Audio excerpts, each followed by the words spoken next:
What if I told you cutting her off is not the punishment you think it is? You think no contact will break her. You think silence alone will make her sit, staring at her phone, drowning in regret. But my friend, here is the hard truth. Most women expect that move. They have seen men disappear before. They know how to wait it out, test your weakness, and see whether your silence is real or just another cry for attention. Maybe you were loyal. Maybe you gave her your time, your trust, your patience, your masculine energy, and parts of your life you should have protected. Then she pulled away, dismissed. You chose distance or acted like your presence was nothing special. And now you are sitting there wondering if no contact is enough. It is not. No contact stops the conversation, but it does not automatically rebuild the man. It does not kill the fantasy in your head. It does not remove her power over your emotions. The real move is deeper. You must become the man whose silence has weight, whose absence has heat, whose self-control makes her feel what she lost, without you begging, explaining, or chasing. In this video, folks, you will learn how to burn the illusion, become emotionally unreachable, master the void, withdraw validation, turn pain into power, and rebuild yourself into a man she cannot replace. Stay with me, because this is where no contact becomes stoic power. Let's get into it. Number 1. Burn her perfect illusion. Let's be honest, folks. You are not always grieving the woman. Sometimes you are grieving the woman you invented in your mind. That is the illusion. The soft voice she used when she wanted access to you. The late-night conversations that made you believe she was different. The way she looked at you when she needed comfort. The promises that sounded real because you wanted them to be real. You took a few beautiful moments and built an entire future around them. Then when she walked away, your heart did not just lose her. It lost the fantasy you had been feeding. And my friend, that fantasy is dangerous. Because the woman in your memory may be gentle, loyal, rare, almost impossible to replace. But the woman, in reality, may have ignored. Your pain played hot and cold, kept you waiting, used your attention, then acted innocent when you finally broke. You cannot heal while protecting the version of her that never truly existed. Look at Michael, 46, a divorced contractor from Ohio. He met Karen, 42, after years of being alone. She gave him warmth, attention, and that feeling a man gets when he thinks maybe this one finally sees me. For 6 months, he drove across town after work, fixed things around her house, listened to her problems, and treated her like a woman he could build something real with. Then she started pulling back. Short replies, cancelled dinners, random excuses. One weekend, Michael saw her out with another man at a wine bar, laughing like nothing had ever mattered. But instead of seeing the truth, he kept replaying the first month. The smiles, the sweet texts, the way she held his arm in public. He was not missing Karen as she was.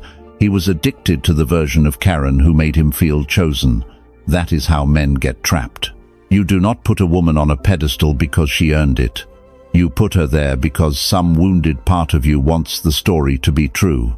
And once she is on that pedestal, every red flag becomes an excuse. She is busy. She is scared. She has trauma. She just needs time. Maybe that is true for a moment, but at some point a man has to stop negotiating with reality.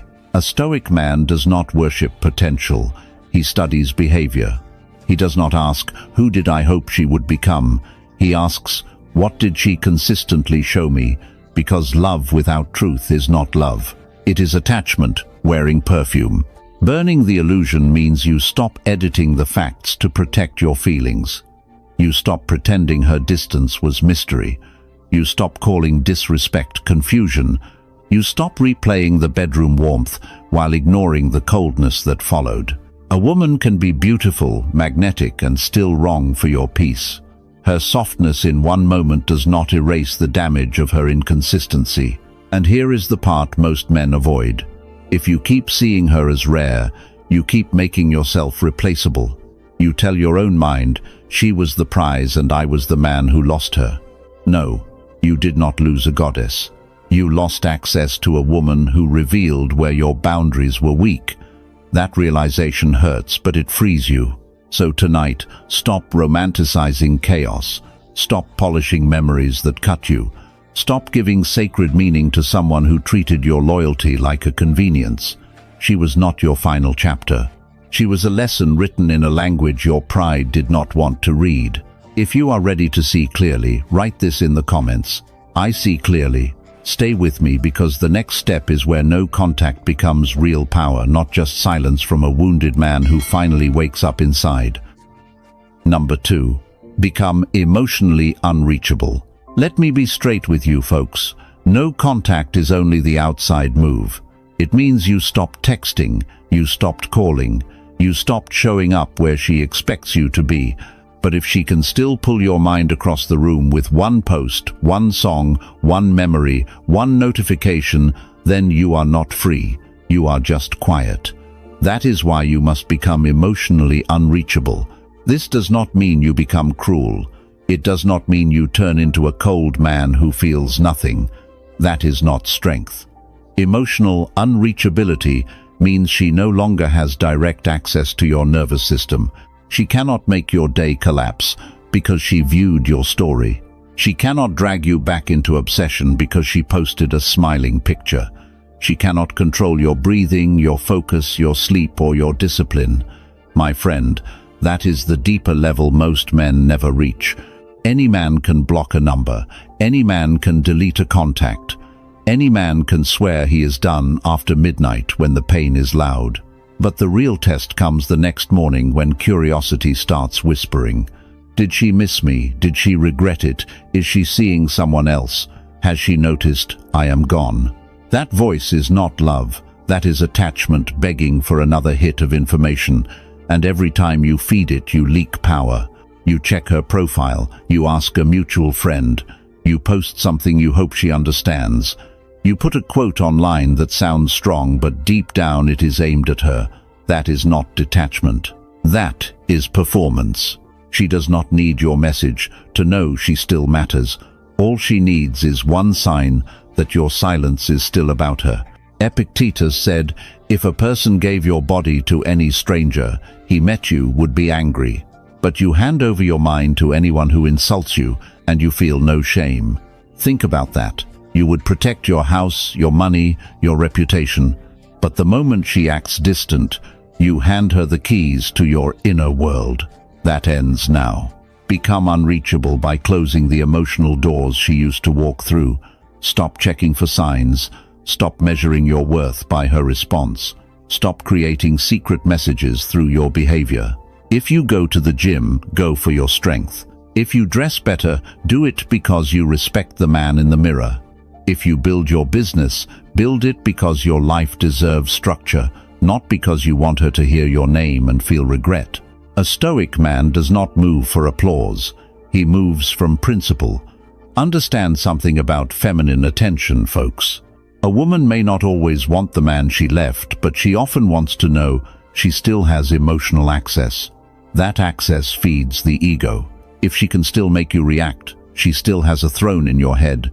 If she can still make you jealous, bitter, desperate, or dramatic, she knows she has not lost control. But when you become calm, private, focused, and unreadable, the dynamic shifts. She cannot locate the old weakness. She cannot find the same man who explained, chased, defended, and waited. Now she meets silence, with no emotional residue behind it. Not angry silence. Not wounded silence. Controlled silence. That is magnetic because it is rare. Most men broadcast their pain. They make their heartbreak visible. They want her to see the damage. But a man with power does not advertise the wound. He treats it. He becomes stronger where it once made him weak. If you are ready to close that emotional door, write this in the comments. I stay unreachable. Let's keep going, because the next part shows you how to turn silence into where your power is built. Number 3. Master the silent void.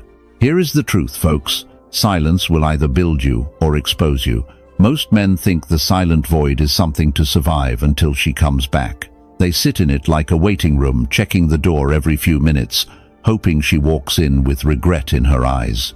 But my friend, that is not strength. That is need wearing a mask of patience. The silent void is not a punishment, it is a training ground. When the calls stop, when the late-night texts are gone, when you no longer have her warmth, her attention, or that dangerous little spark of feminine validation, you finally meet the part of yourself you have been avoiding. The part that feels restless without her. The part that wants to be chosen. The part that confuses desire with dependency. And that is where the real work begins. Look at David, 52, a sales manager in Phoenix. He had been seeing Rachel, 45, for almost a year. Rachel was magnetic, confident, beautiful in that polished, grown woman way that makes a man feel younger just being around her. When she leaned close at dinner, when she laughed at his jokes, David felt powerful. But when she pulled away, he collapsed inside. After they stopped talking, David told himself he was doing no contact. But every night he sat on his couch with the television on and his phone in his hand. He was not healing. He was waiting. He checked her profile. He imagined her with another man. He replayed every touch, every argument, every moment she made him feel wanted. That was not silence. That was emotional imprisonment. Then something shifted. One morning, he stopped asking, when will Rachel come back? He started asking, what kind of man am I becoming while she is gone? That question changed everything. He got up earlier. He walked before work. He cleaned his house like a man preparing for a new chapter. He stopped drinking on weeknights. He lifted weights again. He called old friends not to talk about Rachel but to reconnect with the man he had been before he made one woman the center of his world. The void did not get smaller. David got stronger inside it. That is what mastering the void means. You stop using silence as a trap for her attention. You use it as a forge for your discipline. You stop obsessing over whether she feels your absence and start making sure you feel your own presence again. Because a man who cannot sit alone without falling apart is not missing a woman. He is missing himself. And listen carefully. This is where masculine energy becomes real. Not in loud posts, not in jealous games, not in proving you are desired by someone else. Real masculine energy is quiet command. It is the ability to stand in emptiness without begging for noise. It is walking through your day with your chest steady, your mind clear, and your purpose louder than your pain. That kind of control has a pull no performance can fake. And she will feel that difference. The silent void will tempt you. It will whisper, just send one message, just check one story, just see if she still cares. Do not obey it. That craving is not love. It is withdrawal from emotional dependency. Master the void by giving it structure. Train, work, read, build, rest, pray if you pray. Sit with the ache without worshipping it. Let it pass through you without letting it drive you. Every day you stay grounded, you become less available to weakness and more available to power. If you are ready to stop waiting and start becoming, write this in the comments. I master silence. Stay tuned because the next step reveals how your silence becomes a mirror she cannot escape. Number 4. Reflect her own choices. Now listen carefully, folks. Because this is where most men destroy their own power. They try to explain. They try to make her understand. They write long messages listing every sacrifice, every late night, every moment they stayed when walking away would have been easier. But my friend, that is not strength. That is surrender, dressed up as honesty. If she chose distance, let her meet distance. If she chose silence, let her sit inside silence. If she chose to treat your loyalty like something ordinary, do not argue with her decision, become the consequence of it. That is what it means to reflect her own choices. You do not punish her, you do not chase her, you do not beg for closure like a man waiting outside a locked door with his pride in his hands. You simply stop absorbing the weight of what she created. For too long you were the cushion. She could pull away, act cold, test your patience, and somehow you still made it comfortable for her. You explained. You softened. You reached out first. You made sure she never had to fully feel the impact of her behavior. That ends now, and it ends cleanly. Marcus Aurelius said, "The best revenge is not to be like your enemy." Think about that. You do not win by becoming bitter, dramatic, or cruel. You win by becoming composed. You win by refusing to mirror her chaos, while still allowing her to face the result of it. A Stoic man does not throw emotional punches. He removes himself from the ring and lets reality land the blow. This is the mirror effect. Your absence becomes the reflection. Your calm becomes the evidence. Your silence shows her what her choices created. No more attention on demand. No more emotional rescue. No more masculine presence waiting in the background ready to make her feel wanted whenever her ego gets hungry. And here is the part she will feel. When you stop reacting, she loses the script. She expected you to defend yourself. She expected you to ask why. She expected anger, jealousy, maybe even one last desperate confession. But when there is nothing, no argument, no performance, no emotional leak, she has nowhere to place the blame. All she has left is her own decision staring back at her. That kind of silence is not empty. It is full of accountability. Seneca taught that we suffer more often in imagination than in reality. Many men suffer because they imagine the perfect conversation that will finally wake her up. They think the right words will make her regret losing them. But if your presence did not teach her your value, your paragraph will not do it either. Stop believing your explanation can replace her self-awareness. Let her wonder. Let her replay. Let her ask herself why you are no longer available to be pulled back into the same emotional pattern.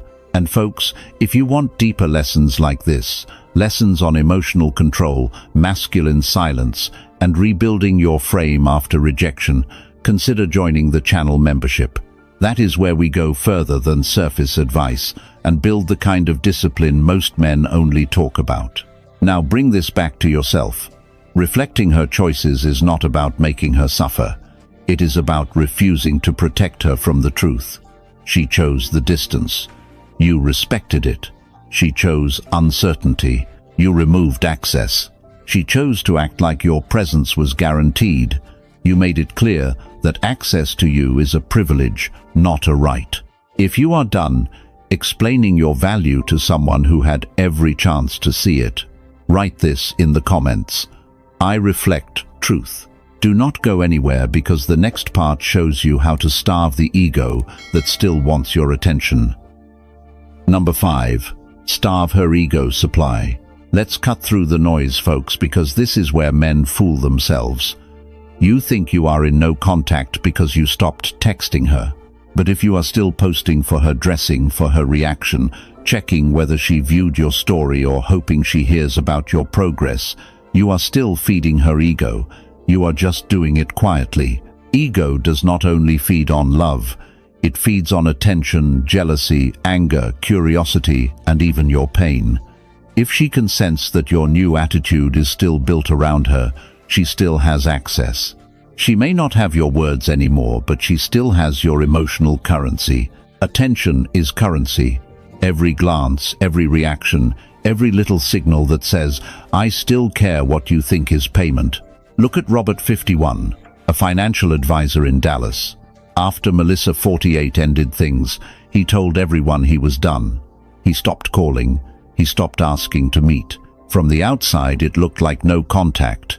But every Friday night he posted pictures from rooftop bars, always with a caption about winning, moving on, or knowing your worth. He made sure mutual friends saw him smiling with attractive women. He wanted Melissa to feel replaced. But here is the truth. Robert was not free. He was performing. Every post was aimed at her. Every caption was a message he was too proud to send directly. And Melissa felt it. She would view his stories, maybe like one post, maybe send a casual hope, "You are doing well." And suddenly Robert was back in the loop. His chest tightened. His mind started racing. Did she miss me? Is she jealous? Is she coming back? That is not power. That is ego supply with a better outfit. Starving her ego means you stop giving her evidence that she is still the center of your emotional world. You do not post to wound her. You do not flirt online to provoke her. You do not throw little quotes into the air, hoping they land on her conscience. A Stoic man does not turn healing into theater. He does not make pain into a marketing campaign. He moves because movement is good for his soul, not because someone might be watching.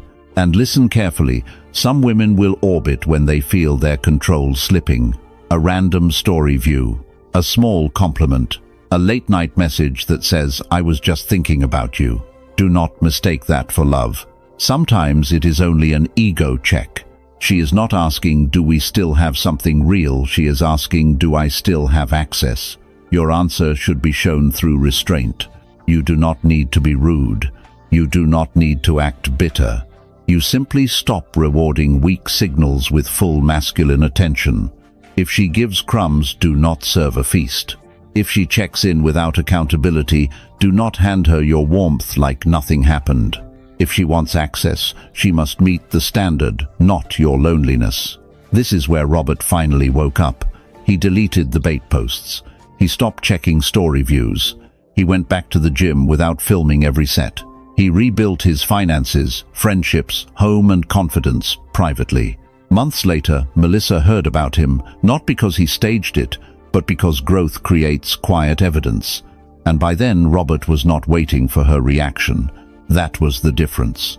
Folks, the harshest thing you can do to an ego that once fed on you is become genuinely unavailable as a source. Not angry, not dramatic, not wounded, just unavailable. If you are done feeding what drained you, write this in the comments. I stop feeding. Stay close, because the next part shows you how to take the pain she left behind and forge it into power. Number 6. Turn pain into power. Let me tell you something most men do not want to hear, folks. Pain is not the enemy. Wasted pain is the enemy. The hurt she left behind can either rot inside you, turning you bitter, jealous, and small, or it can be melted down into the kind of strength no woman can casually walk away from again.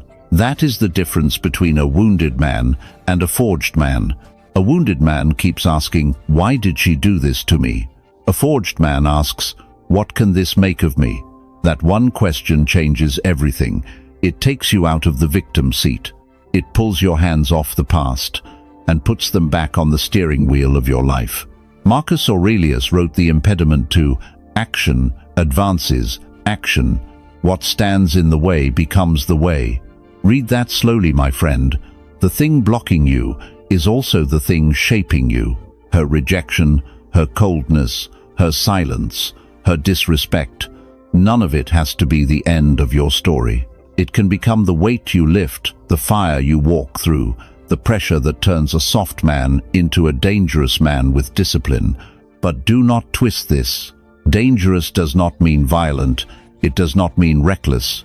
It means dangerous to your old weakness, dangerous to your excuses, dangerous to the version of you that needed her approval just to feel like a man. You take that pain and give it a job. If your chest feels heavy, train your body.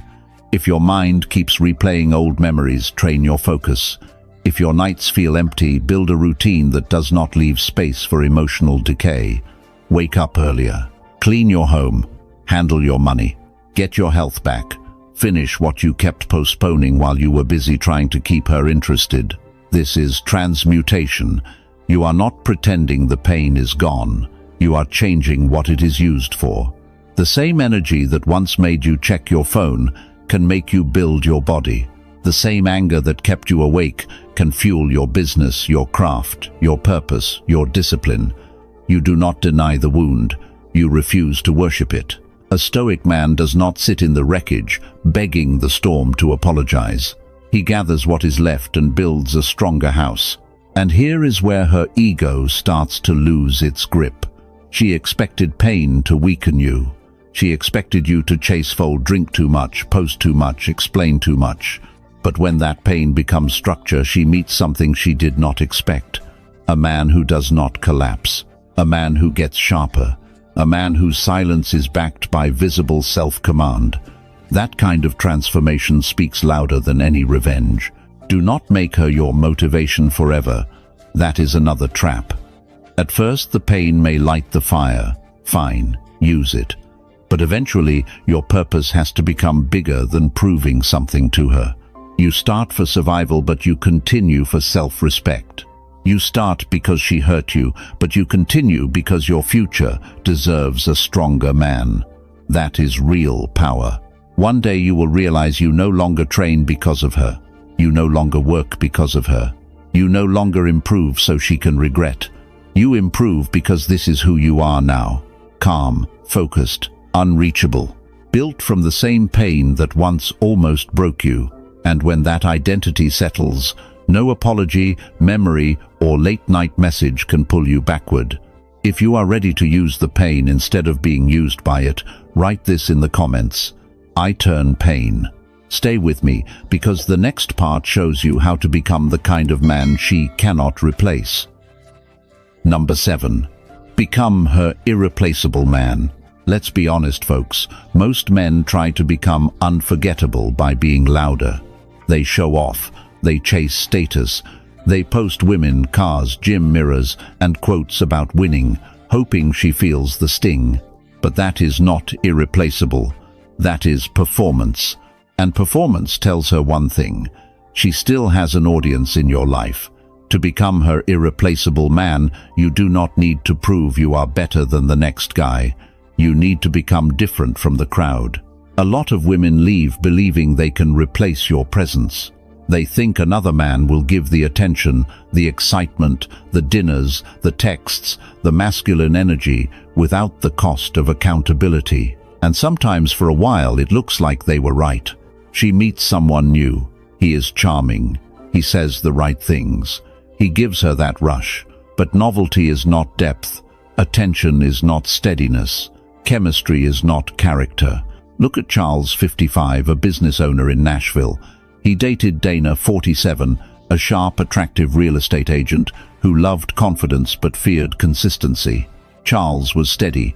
He listened, planned, protected, and showed up. But Dana got bored with steady. She wanted spark. She wanted chase. She started pulling away and eventually chose a younger man who made everything feel exciting. At first, Charles wanted to compete. He wanted to dress flashier, post more, make Dana jealous. But then he caught himself. That was not power. That was him asking the woman who left to grade his masculinity. So he stopped. He turned back to his own life. He refined his business. He got his health in order. He rebuilt his home into a place that felt like command, not recovery. He stopped answering every emotional impulse. He became quieter, sharper, more deliberate. Not cold, not bitter, just centered. 6 months later, Dana saw the difference. Not because Charles announced it, not because he begged the world to notice. People started speaking about him differently. He carried himself like a man who had survived the storm and decided not to live in the wreckage. That is rare. That is what cannot be replaced. The irreplaceable man is not the most handsome man in the room. He is not the richest. He is not the one trying hardest to impress her. He is the man whose presence feels grounded, whose word has weight, whose peace is not for sale, whose desire is strong but not needy. He can want a woman deeply without making her the center of his identity. That is the kind of masculine energy that lingers. Because when she compares you to other men, and she will, she may find more excitement, she may find more attention, she may even find a man who tells her exactly what she wants to hear. But if you have become disciplined, emotionally controlled, purposeful, and self-respecting, she will struggle to find that same weight again. Do not misunderstand this. You are not becoming irreplaceable, so she comes crawling back. That would still make her the mission. You become irreplaceable because your life demands a higher version of you. If she notices, fine. If she regrets, fine. If she never says a word, fine. The prize is not her regret. The prize is the man you become. So stop trying to be missed and start becoming difficult to match.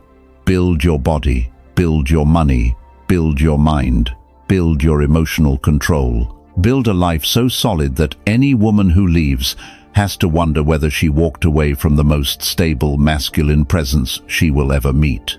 If you are ready to become that man, write this in the comments. I become rare. Stay with me because the next part shows you how to rebuild in the shadows where real transformation is born. Number 8. Rebuild in the shadows.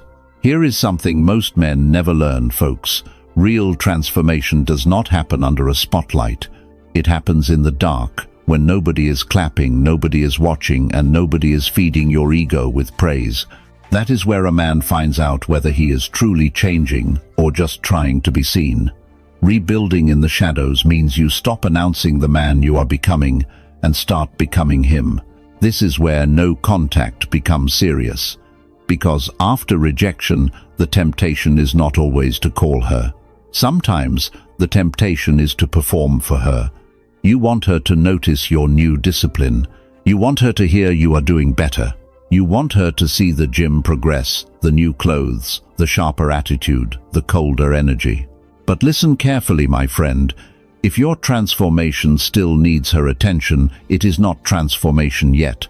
It is still attachment, wearing a stronger face. Epictetus said, "First say to yourself what you would be, and then do what you have to do.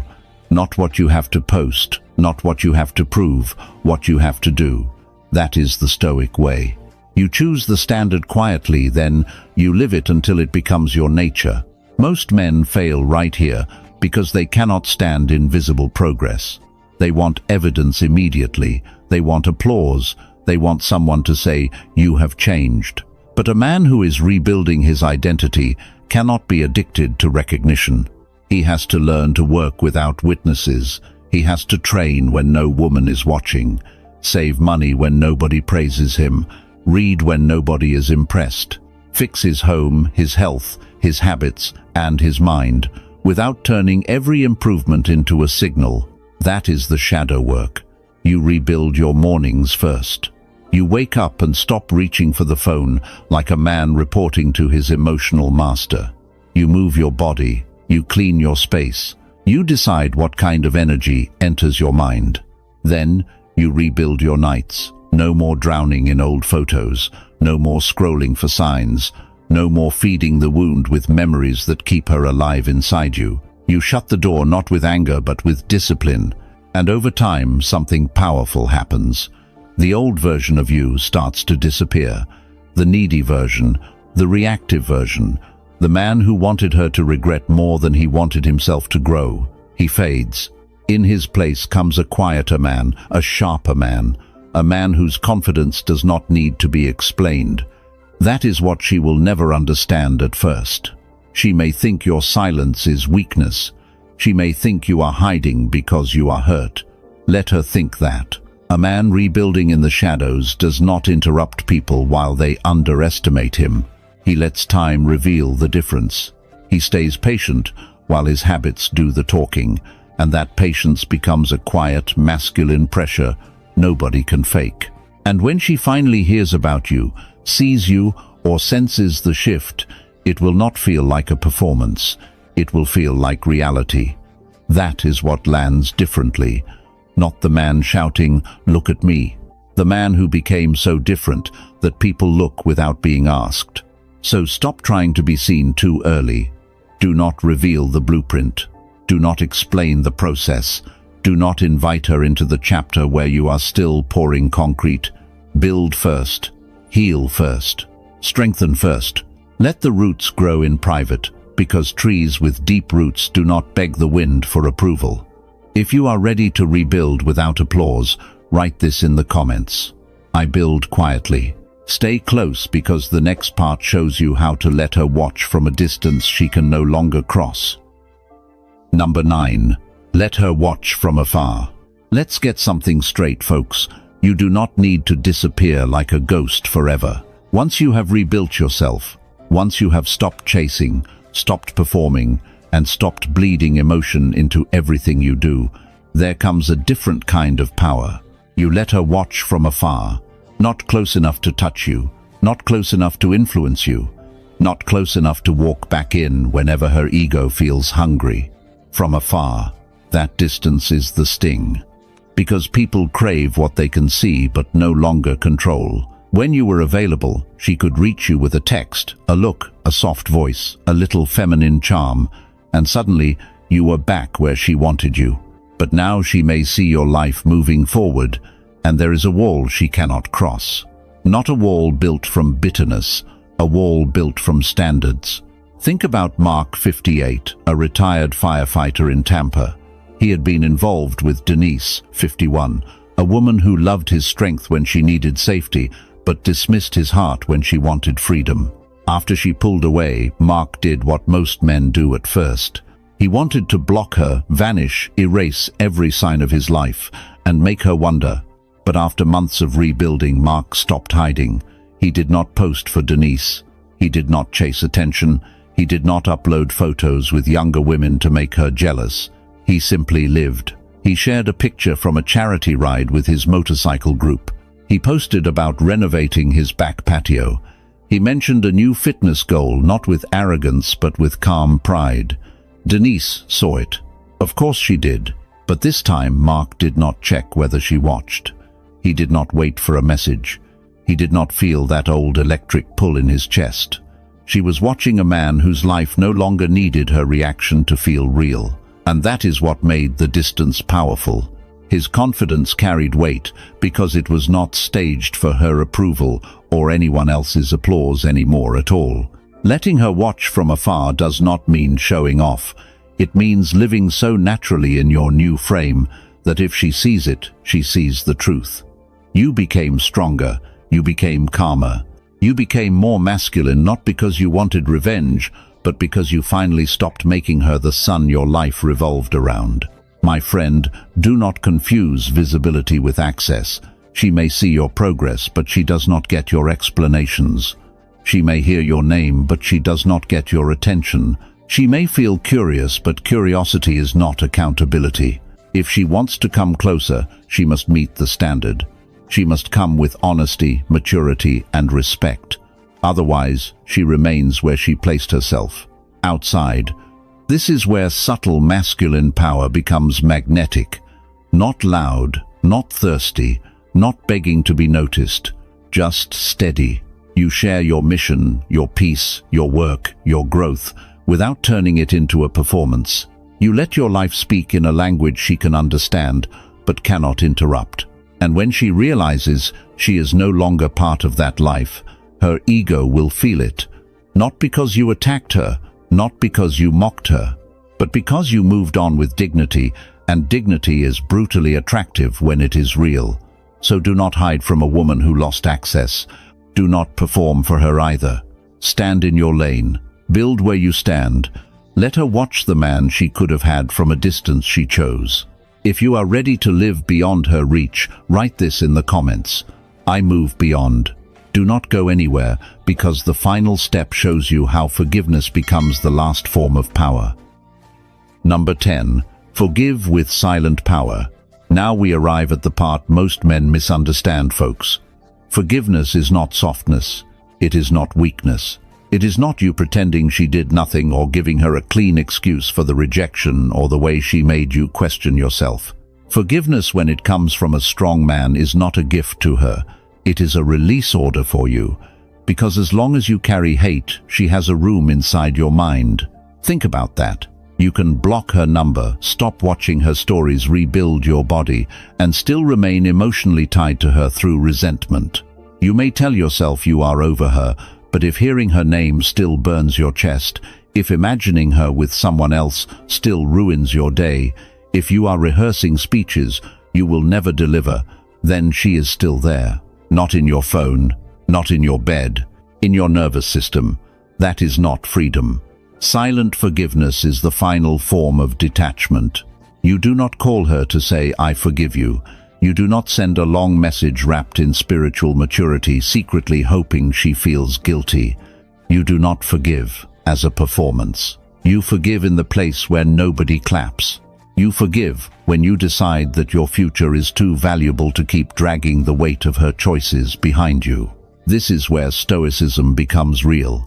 A Stoic man understands that what happened is already done. You cannot go back and make her loyal. You cannot go back and make her kinder.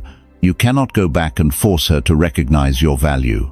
The past is no longer material for control. It is material for wisdom.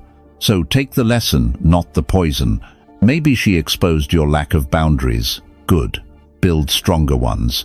Maybe she showed you how quickly you abandon yourself when a woman gives you warmth. Good. Learn from that. Maybe she proved that beauty, chemistry, and desire mean nothing without character.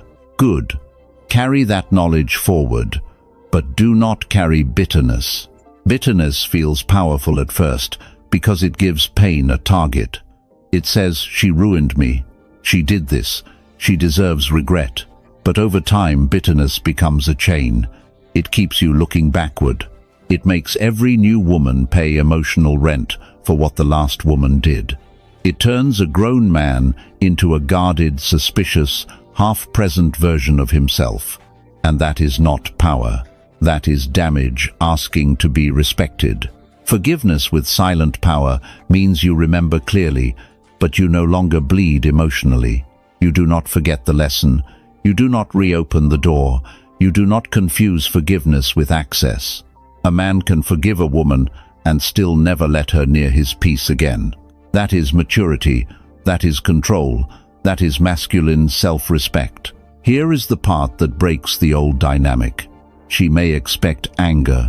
She may expect you to hate her, chase her, insult her, or stay obsessed with what happened. But when you become genuinely unbothered, when you can wish her well without wanting her back, when her name no longer hooks your attention, her influence dies. Not because you attacked it, because you outgrew it. And that is the real victory. You are not forgiving because she earned it. You are forgiving because you refuse to be owned by what she did. You are forgiving because no one gets to wound you once and then live inside you for years afterward. You are forgiving because the man you are becoming needs both hands free. So, let her go, quietly, completely, without ceremony, without announcement, without one last look over your shoulder. She was a chapter. She was a lesson. She was not your identity. You are not bitter. You are not broken. You are free. Folks, now you understand why no contact alone is not enough. Silence only becomes powerful when it is backed by self-controlled discipline and a man who no longer needs her reaction to feel valuable. You learned how to burn the illusion, become emotionally unreachable, master the void, starve the ego supply, turn pain into power, rebuild in silence, and finally forgive from a place of strength. This was never just about her. It was about you becoming the man who cannot be controlled by rejection, memory, beauty, or silence. A man who does not chase, a man who does not beg, a man who chooses himself and keeps moving forward. If you want deeper lessons on Stoicism, masculine self-respect, emotional control, and rebuilding after rejection, join the channel membership. That is where we go further and build the mindset most men never develop. And if this message gave you clarity, subscribe to the channel and turn on notifications so you do not miss the next lesson. The moment you chase a woman, you stop being the man she feels desire for and become the man begging for a place in her mind. That is the truth, folks. A man can want a woman. A man can feel attraction, chemistry, tension, and that quiet pull that makes her hard to ignore. There is nothing weak about desire. What weakens you is chasing from fear. Fear that she will forget you. Fear that another man will take your place. Fear that if you stop pushing, she will stop caring. And once fear takes over, your energy changes. You text too much. You explain too much. You become too available. You start watching her replies like they decide your worth. She gives less, so you give more. She pulls away, so you lean in harder. You call it effort, but deep down you know it is panic. Stoicism teaches a different path. You do not force attraction. You do not beg desire into existence. You build gravity. You become calm, disciplined, selective, and rooted in your own value. A man with gravity does not chase. He holds his position, and the right woman feels the strength in that. In this video, you will learn why chasing lowers your power, why detachment creates stronger attraction, and how to become the kind of man who draws what belongs to him without losing his self-respect. This lesson will change how you move with women and with life. Let's get into it. Number 1. Chasing lowers your power. Let's be straight about this, folks. The moment you start chasing a woman from fear, your power begins to leak. Not because wanting her is wrong, not because attraction makes you weak. A man can desire a woman deeply and still remain grounded. The problem begins when desire turns into urgency and urgency turns into need. Chasing sends a message before you ever say a word. It says, I need your attention more than I trust my own value. It says, your response decides my mood. It says, I am no longer standing in my own frame. And my friend, women feel that shift faster than most men want to admit. Think about Brian, 47, a project manager in Denver. He met Lauren, 42, at a charity event. She was confident, warm, attractive, the kind of woman who knew how to hold eye contact just long enough to make a man feel chosen. Brian liked her. Nothing wrong with that. He asked her out, took her to dinner, and the chemistry was real. But after the second date, Lauren started replying slower. At first, Brian stayed calm. Then the fear crept in. He wondered if another man was involved. He wondered if he had said something wrong. He wondered if he needed to do more before she slipped away. So he texted again. Then again. He sent a funny article. Then a good morning message. Then a casual hope. Your day is going well. Each message looked harmless, but underneath it was panic. Lauren felt it. She did not need to analyze him. She could feel that his center had moved from his own life into her reaction. His masculine presence started shrinking. He went from being a man with options, standards, and direction to a man waiting for emotional permission. And that is when attraction began to fade. This is why chasing lowers your power. It changes your posture. You start leaning forward too much, not just physically but emotionally. You become too available, too eager, too willing to rearrange your day for crumbs of attention. You call it effort, but it is really imbalance. Healthy pursuit has dignity. Chasing has anxiety. Stoicism teaches that your power lives in what you can control. You can control your character, your discipline, your pace, your standards, and your response. You cannot control whether she likes you enough. You cannot control whether she chooses you. You cannot control whether her desire grows or fades. The more you try to force those things, the more you become a prisoner of them. A grounded man makes his interest clear, then observes. He does not flood the space. He does not negotiate attraction. He does not chase warmth from a woman who is giving him coldness. If she steps forward with equal energy, he meets her there. If she pulls back, he lets the distance speak. That is not weakness. That is self-command. Brian eventually learned this the hard way. He stopped trying to fill every silence. He stopped treating Lauren's response time like a verdict on his worth. He returned to his workouts, his business goals, his friendships, his own rhythm. And whether Lauren came closer or not became less important than the fact that he had come back to himself. That is the real win, folks. Because the man who chases is asking to be chosen. The man who stands in his value is deciding what deserves access to him. That difference is felt. It has weight. It creates attraction because it shows inner stability. Desire respects a man who can want deeply without abandoning his center again. If you are ready to stop chasing from fear, write this in the comments. I stop chasing. Stay with me, because the next part shows the difference between moving with calm purpose and acting from attachment. Number 2. Move with calm purpose. Here is where a lot of men get confused, folks. They hear, do not chase, and they think it means do nothing. Sit back, act cold, pretend you do not care. But that is not Stoicism. That is insecurity, wearing a mask. A strong man does not hide his desire. He directs it with calm purpose. There is a difference between pursuing and chasing. Pursuit has posture. Chasing has panic. Pursuit says, I know what I want, and I can move toward it without losing myself. Chasing says, I need this outcome to feel complete. One is grounded. The other is hungry in a way that makes people feel pressure instead of attraction. So ask yourself this, my friend. When you reach out to her, are you moving from confidence or from fear? Are you sending that message because you genuinely want to connect, or because silence is making you uncomfortable? Are you asking her out because you respect the energy between you, or because you are scared another man might get there first? Same action, completely different spirit. That spirit is what women feel. A man with calm purpose can make his interest clear without begging for reassurance. He can say what he wants without over-explaining. He can invite, lead, and create opportunity, then let reality respond. He does not hover. He does not push. He does not turn one unanswered message into a private emergency. Marcus Aurelius said, "You have power over your mind, not outside events. Realize this and you will find strength." That line matters here because attraction is an outside event. Her response is an outside event. Her mood, her timing, her level of interest, all outside your control.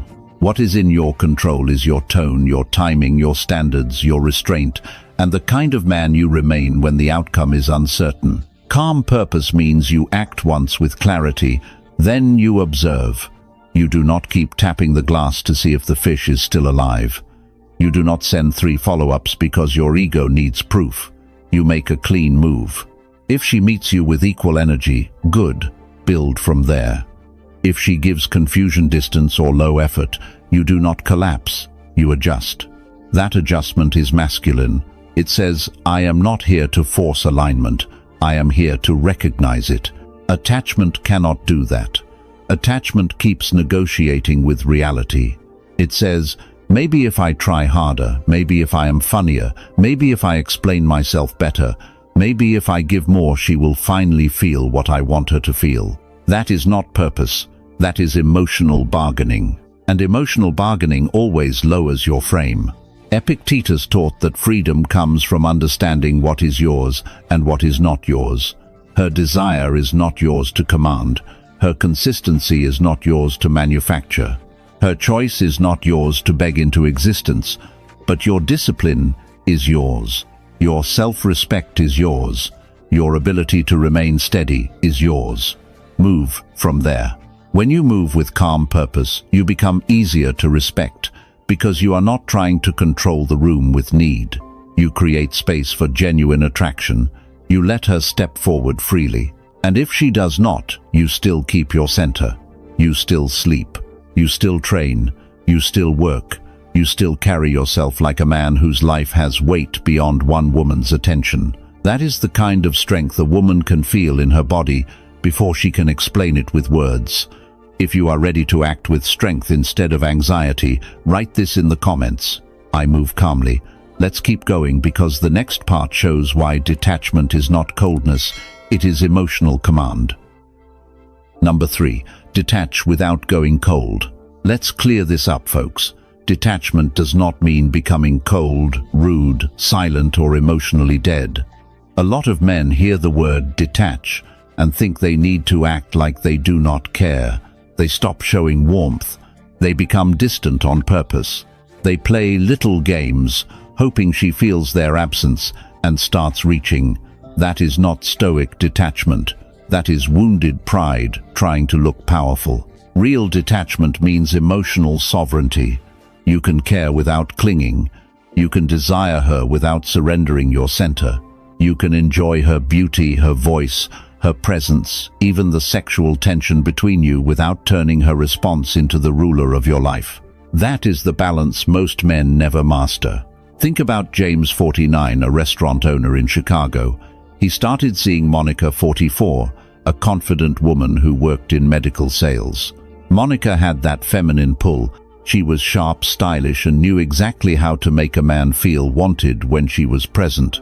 James liked her, and there was nothing wrong with that. The problem began when he became attached to how she made him feel. When Monica was warm, James felt alive. When she was playful, he felt masculine. When she leaned into him over dinner, he felt desired. But when she got busy, pulled back, or took longer to respond, his confidence dropped. He became tense. He started reading into every pause. One slow reply could ruin his evening. So James tried to detach, but he did it wrong. He became cold. He stopped complimenting her. He delayed replies on purpose. He acted like he was above caring. Monica noticed, but not in the way he hoped. She did not feel strength. She felt punishment. She felt a man who was trying to protect his ego by withdrawing affection.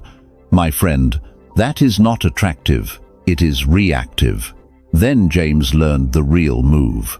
He stopped using detachment as a weapon and started using it as a discipline. He still treated Monica with respect.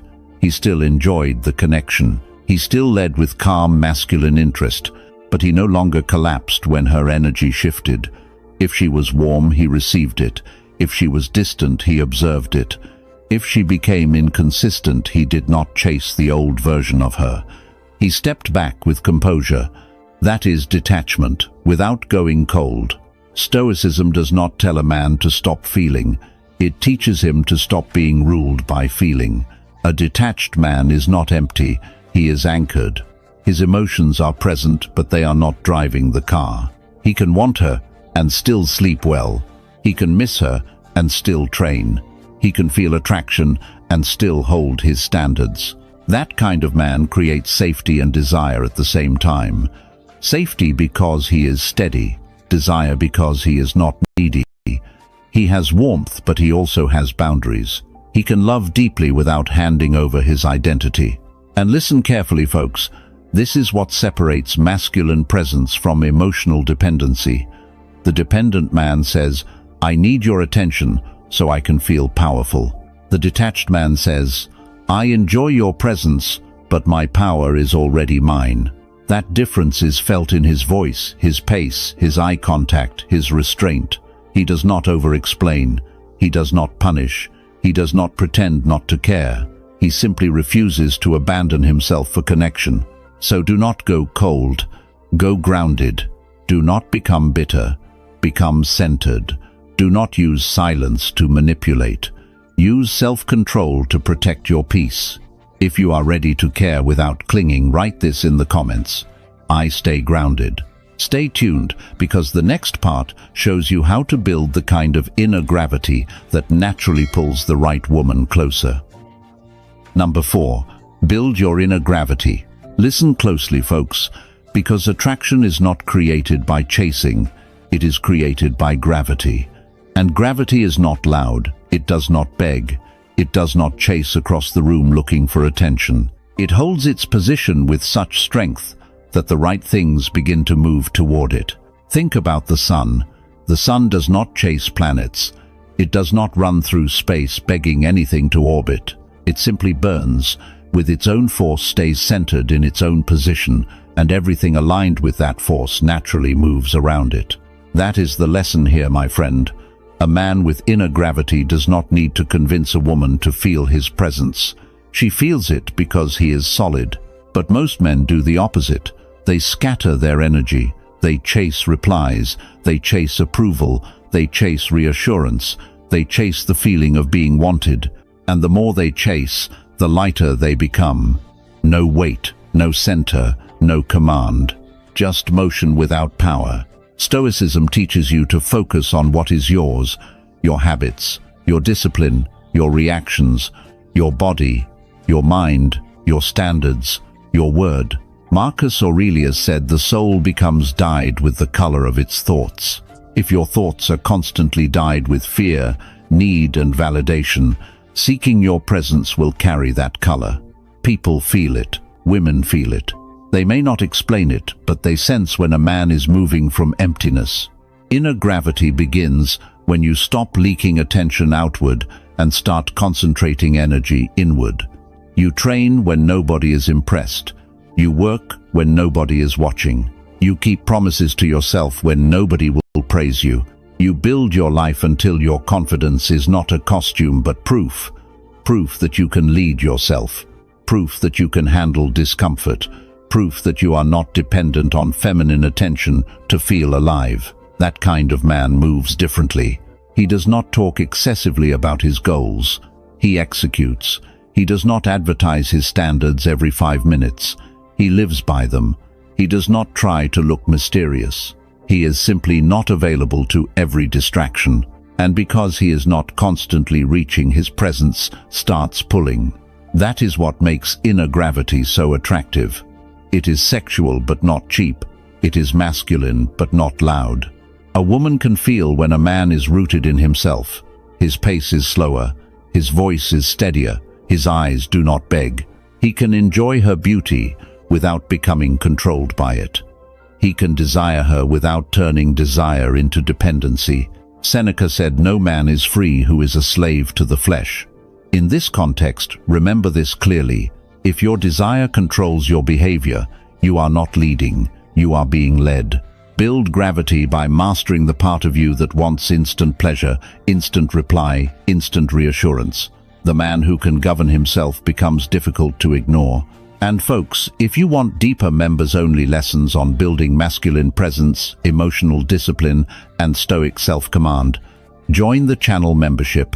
That is where we go further into the mindset most men never develop, with practical guidance you can use in real conversations, real silence, and real pressure, when it matters most in your life, when desire tests you. So build your gravity, build your body, build your skill, build your money, build your calm, build a life so full that attention becomes a bonus, not a lifeline. Because what belongs to a grounded man does not need to be dragged closer. It recognizes the force and moves toward it. If you are ready to stop chasing and start building, write this in the comments. I build gravity. Stay with me, because the next part shows why forcing dead energy only drains the power you just learned to build. Number 5. Stop forcing dead energy. Let's face it, folks, one of the clearest signs you are chasing is when you keep trying to breathe life into something that has already stopped moving. You feel the energy fading, but instead of reading it as information, you treat it like a challenge. She replies slower, so you write better messages. She gives less warmth, so you become more available. She stops matching your effort, so you double yours. That is not romance. That is negotiation with dead energy. Look at Patrick, 53, a mortgage broker in Atlanta. He met Vanessa, 46, through a friend at a weekend barbecue. Vanessa was charming, feminine, and had that easy laugh that made Patrick feel young again. At first, the connection felt natural. She texted first sometimes. She flirted. She made time. There was rhythm. Then, the rhythm changed. Her replies became shorter. Plans became vague. She would say we should do something soon, but never commit. Patrick felt the shift, but he did not want to accept it, so he tried harder. He sent restaurant ideas. He checked in after work. He remembered little details she mentioned and used them as reasons to reach out. He thought, if I show her I am consistent, she will come back around. But Vanessa was not moving toward him. Patrick was dragging the connection forward by himself. My friend, this is where men lose dignity without noticing. They call it patience. They call it effort. They call it being a good man. But if you are the only one carrying the weight, you are not building a relationship. You are pulling a dead engine uphill and pretending it is still a car. Stoicism teaches you to see reality as it is, not as your attachment wants it to be. If someone is not meeting your energy, that is information. If every conversation depends on your effort, that is clarity. If you must shrink your standards to keep access, that is not alignment. That is self-abandonment. Forcing dead energy drains your masculine presence because it puts you in a constant state of emotional labor. You start analyzing every delay. You wonder what each word means. You excuse red flags because you are attached to the possible version of her. You tell yourself she is busy, stressed, guarded, afraid, confused. Maybe she is. But a grown man still has to ask, is this dynamic feeding my peace or feeding my anxiety? That question matters.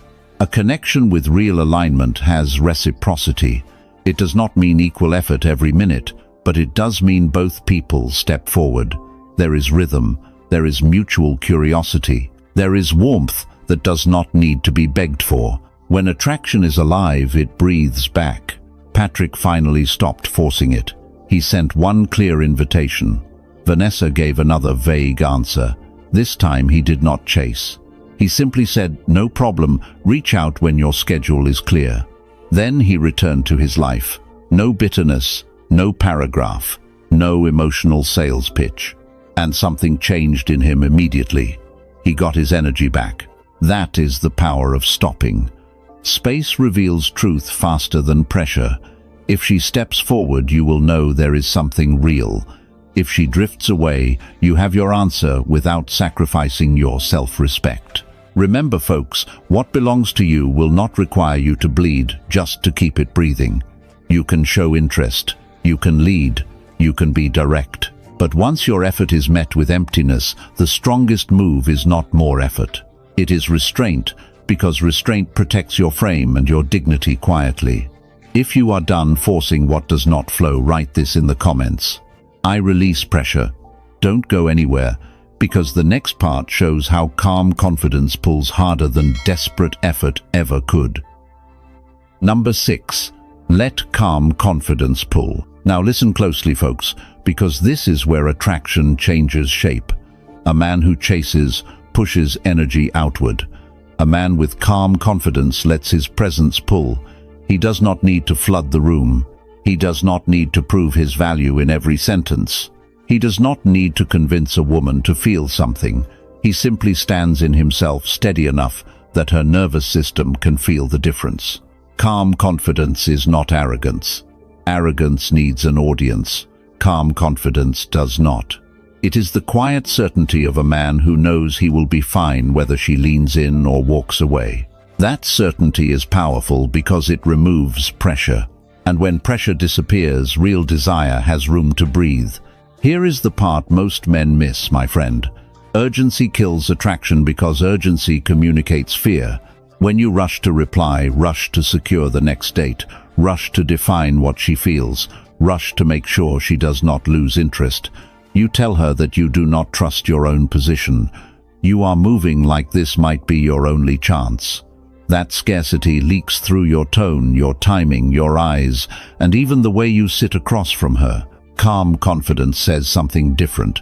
It says, "I value this connection, but I am not dependent on it. I can enjoy your beauty without becoming ruled by it. I can feel attraction without needing to lock it down tonight. I can give warmth without handing over control."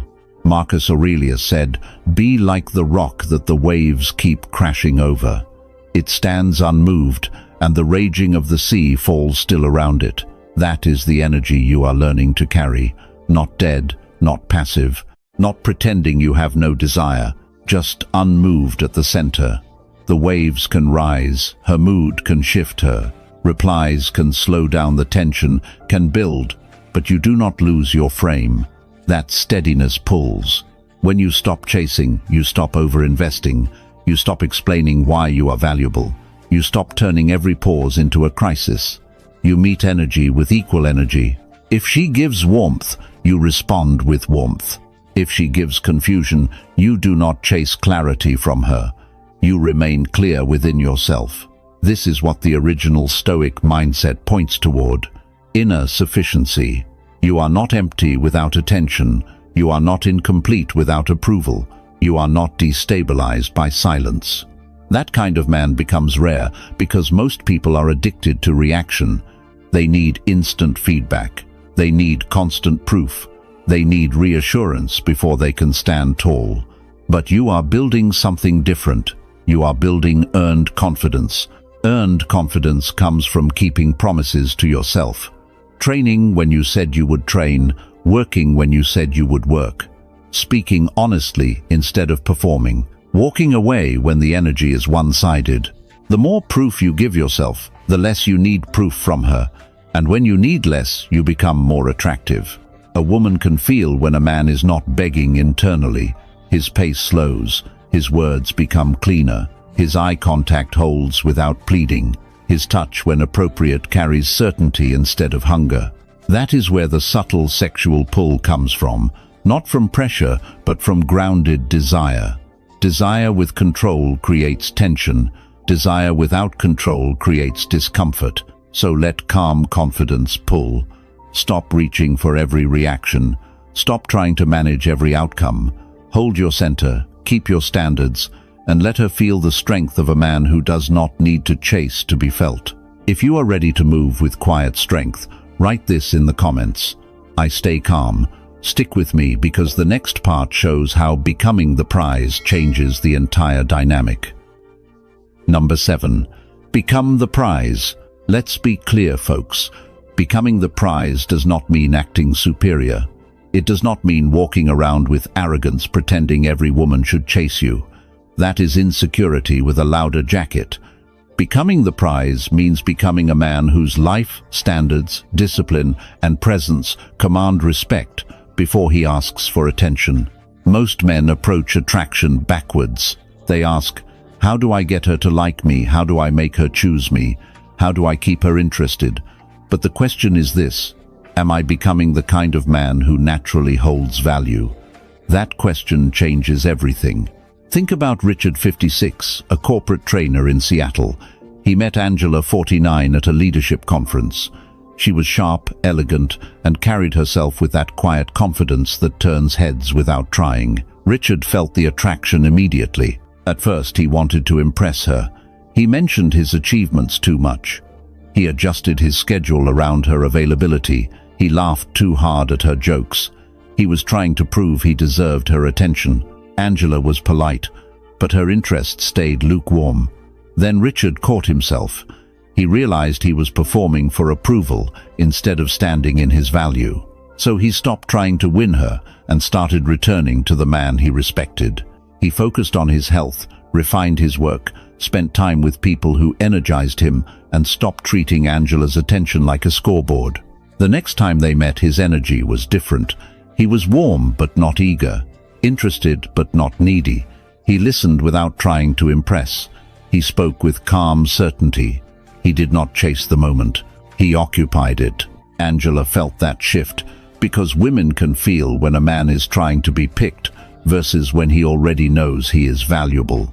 That is what becoming the prize looks like. You are not the prize because you play games. You are the prize because you are selective. You are not available for chaos. You are not available for inconsistency. You are not available for half effort from someone who wants full access. You invest where there is reciprocity, and you withdraw where there is imbalance. Stoicism teaches self-mastery, not manipulation. A Stoic man builds his body, governs his thoughts, disciplines his habits, and sharpens his purpose. His confidence is earned, not imagined. Earned confidence does not beg. It does not collapse under rejection. It does not inflate when a woman compliments him. It stays steady because it is built on proof. That proof matters, my friend. Every time you keep a promise to yourself, you become harder to shake. Every time you walk away from one-sided energy, you teach yourself that your dignity has a price. Every time you choose purpose over panic, you become less dependent on being chosen. And here is the subtle truth about attraction. A woman is more likely to respect a man who respects himself first, not a man who worships her beauty like it is the only source of warmth in his life, not a man who abandons his standards because she smiled at him, but a man who can desire her, enjoy her presence, and still remain complete without her approval. That is magnetic. That has masculine weight. That creates the kind of tension that does not need begging, because value recognizes value. So stop asking how to become more pleasing. Ask how to become more solid. Build your health. Build your calm. Build your purpose. Build your standards. Become the man who does not chase validation because he has created value within himself. If you are ready to stop seeking approval and start embodying value, write this in the comments. I am value. Stay close, because the next part shows how to trust timing without sitting around like a man waiting to be saved. Number 8. Trust timing without waiting. Let me make this clear, folks. Trusting timing does not mean sitting on your hands, staring at the ceiling, hoping life finally delivers the woman, the opportunity, or the validation you want. That is not faith. That is laziness dressed up as patience. Real timing requires movement. A Stoic man does not wait like a helpless man. He prepares like a disciplined one. He understands that some things cannot be rushed, not attraction, not trust, not respect, not true alignment. But while those things take shape, he is not frozen. He is building. He is training. He is refining his character, sharpening his purpose, strengthening his body, and becoming the kind of man who is ready when the right door opens. There is a massive difference between passive waiting and active preparation. Passive waiting says, "I hope she comes around." Active preparation says, "Whether she comes or not, I will become stronger." Passive waiting checks the phone. Active preparation checks the schedule. Passive waiting wastes energy imagining outcomes. Active preparation puts energy into habits that make you harder to ignore. Seneca said, "Luck is what happens when preparation meets opportunity." That is the perfect lesson here, my friend. What looks like luck from the outside is often the result of a man quietly preparing while everyone else was panicking. The right woman, the right chance, the right moment may arrive. But if you are still emotionally scattered, physically neglected, financially careless, and mentally weak, timing will not save you. You have to be ready. This applies directly to attraction. Most men ruin timing because they cannot tolerate uncertainty. They push too soon. They demand clarity before trust has formed. They try to force commitment before consistency exists. They overinvest before alignment is proven. They want the emotional reward before the foundation has been built. And when they do that, they strain what could have grown naturally. A woman can feel when a man is trying to rush the process because he is afraid of losing control. His questions become heavy. His attention becomes demanding. His desire becomes pressure. That pressure kills the natural tension that makes attraction breathe. Trusting timing means you make your interest clear. Then you allow space. You do not disappear. You do not play games. You do not act indifferent to look powerful. You simply refuse to drag something into your life before it has shown the strength to stand there on its own. If she is interested, time will reveal it. If she is inconsistent, time will reveal that too. Space is not your enemy. Space is a filter. It shows you what is real, what is weak, what is mutual, and what was only alive because you kept feeding it. Epictetus taught that we must not demand events happen as we wish, but wish them to happen as they do, and then life will flow well. That does not mean you stop wanting. It means you stop fighting reality. You keep moving, keep improving, keep living, while allowing what is aligned to meet you at the right pace. So trust timing, but do not stop becoming. Work on your health, build your income, deepen your mind, strengthen your emotional control.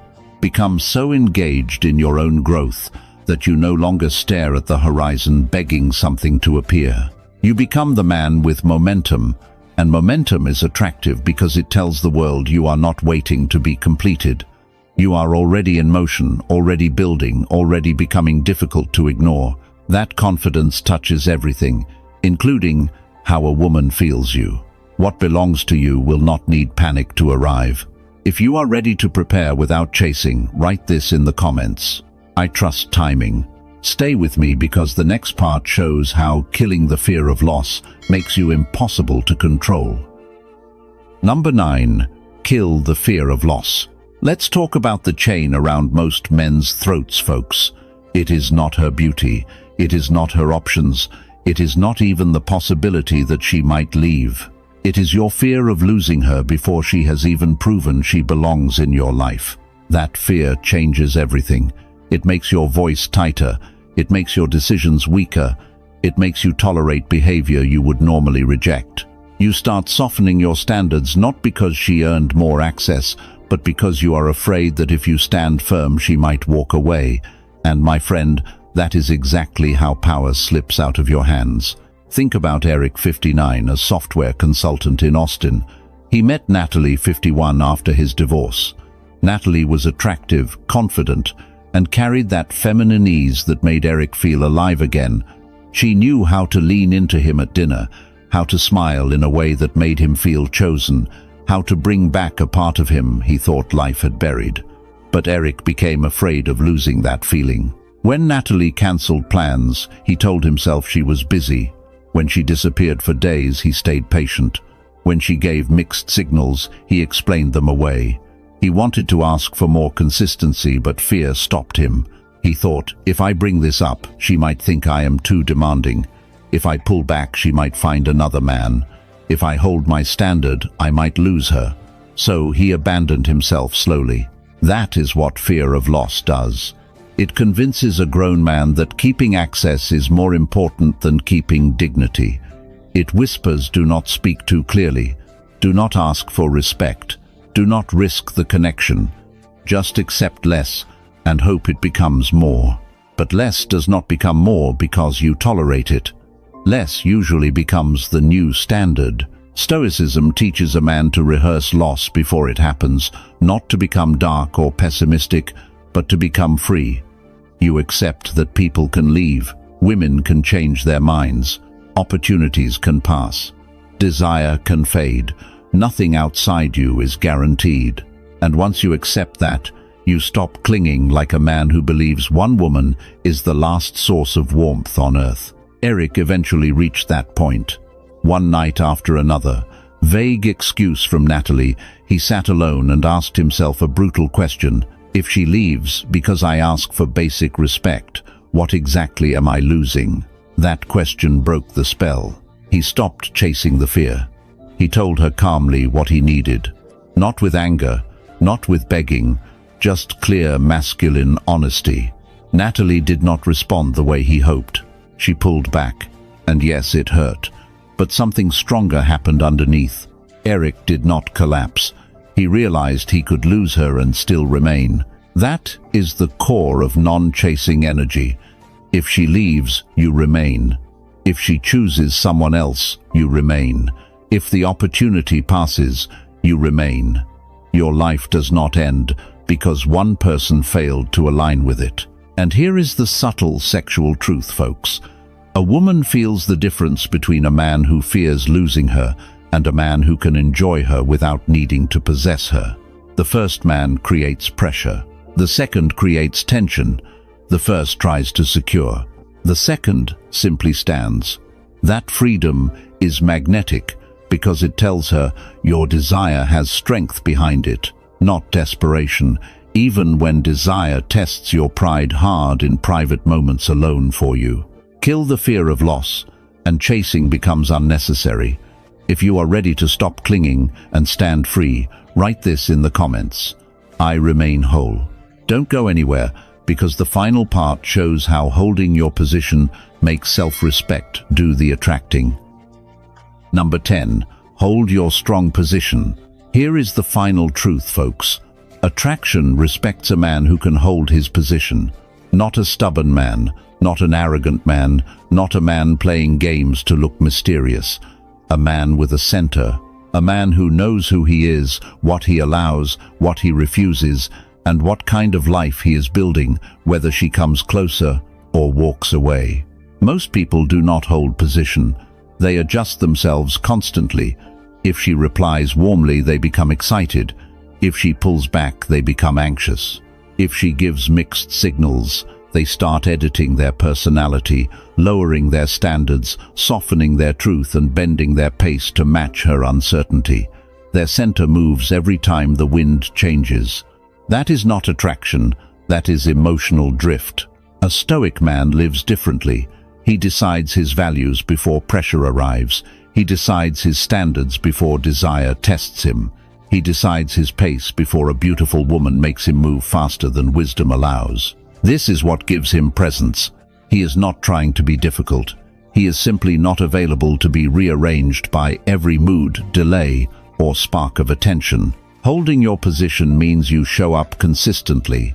You do not lunge forward to secure her interest. You do not retreat into fake mystery to create tension. You do not become warmer than your truth or colder than your character. You remain aligned. You speak clearly. You act with respect. You let your interest be known, then you allow her freedom to respond. And that freedom matters, my friend.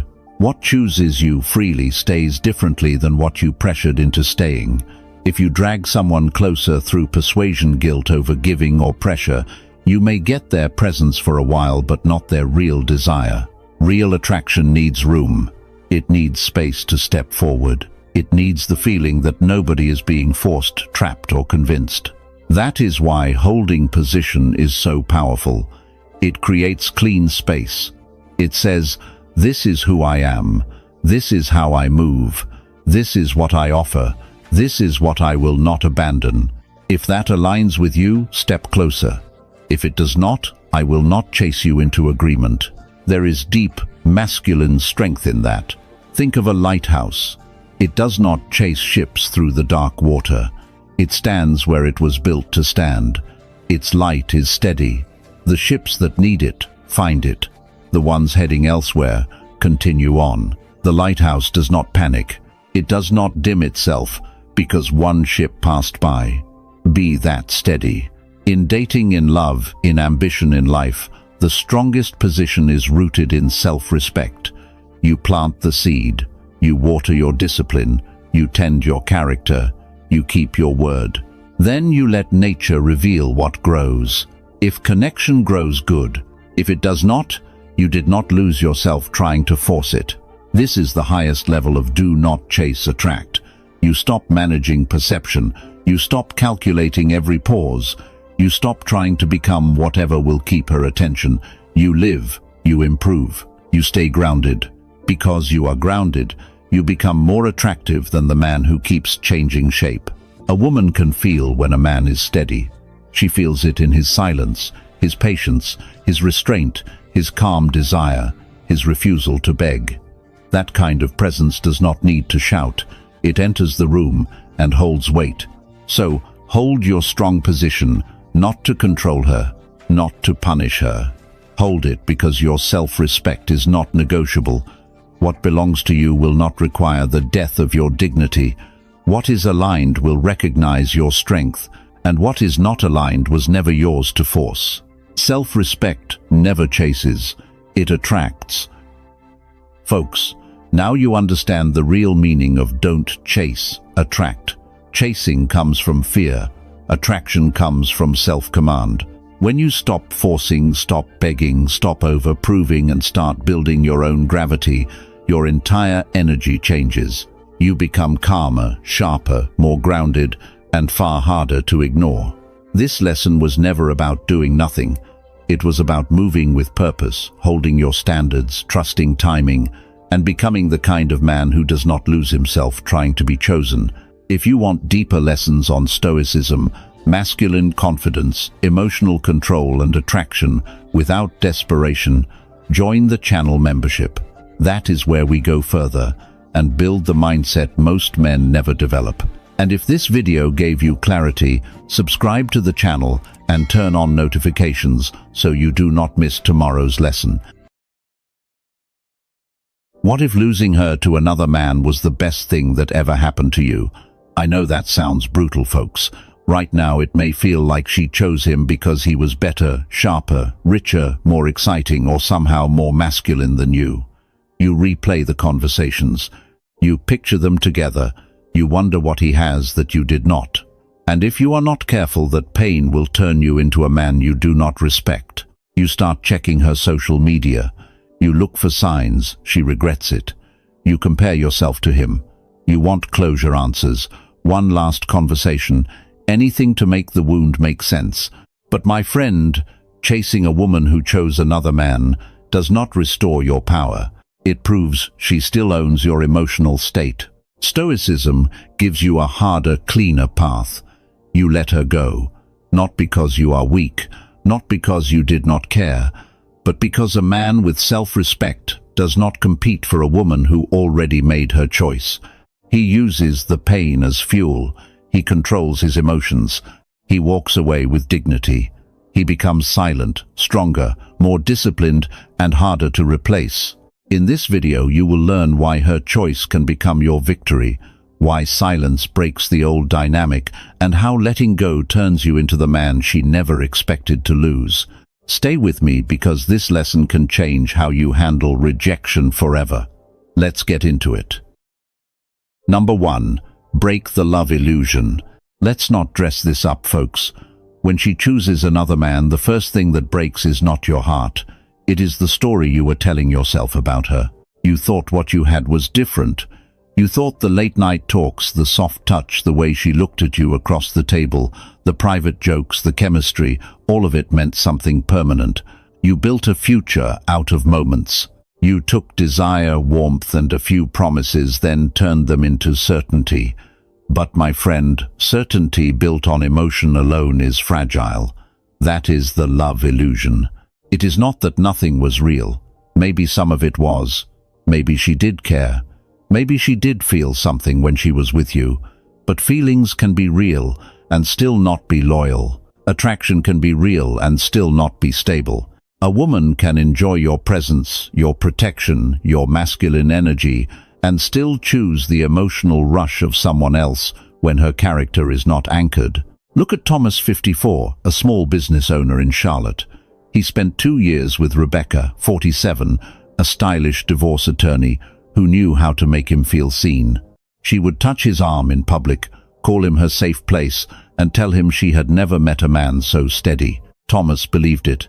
He made room for her in his life, introduced her to his adult kids, and started thinking about a future.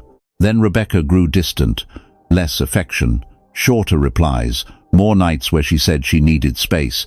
Thomas felt the change, but he kept defending the old version of her. She is stressed. She is scared. She needs time. Then one Friday evening, he found out she had been seeing another man from her firm. That kind of moment can bend a man in half. But what hurt Thomas most was not only losing Rebecca, it was losing the Rebecca he had created in his mind. The loyal one, the certain one, the woman who would never trade steadiness for excitement. He kept asking, how could she do this after everything we had? But the better question was, what was I refusing to see? That is where Stoicism begins. A Stoic man does not worship what he wishes were true. He studies what reality has shown him.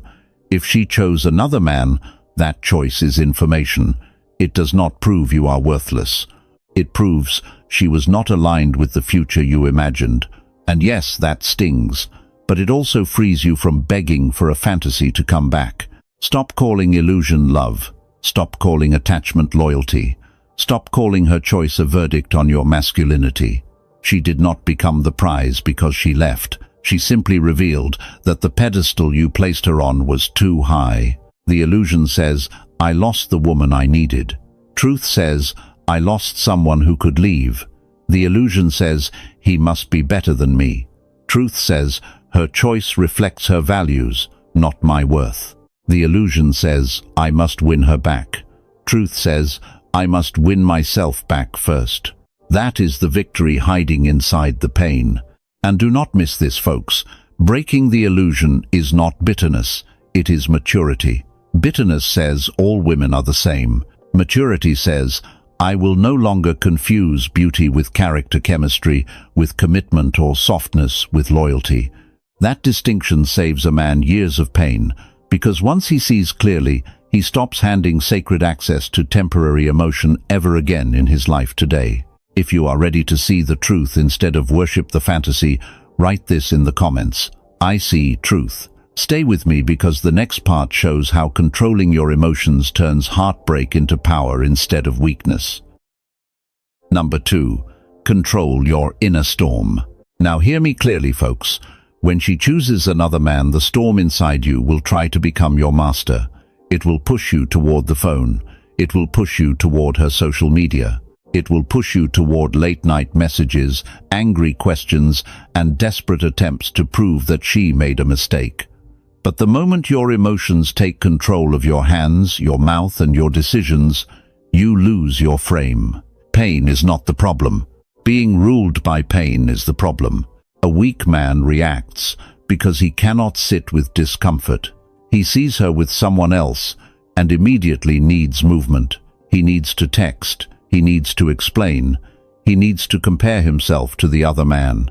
He needs to know whether she is happy, whether she misses him, whether she still thinks about him. That need becomes a chain around his neck. and every reaction tightens it. A Stoic man feels the same fire, my friend.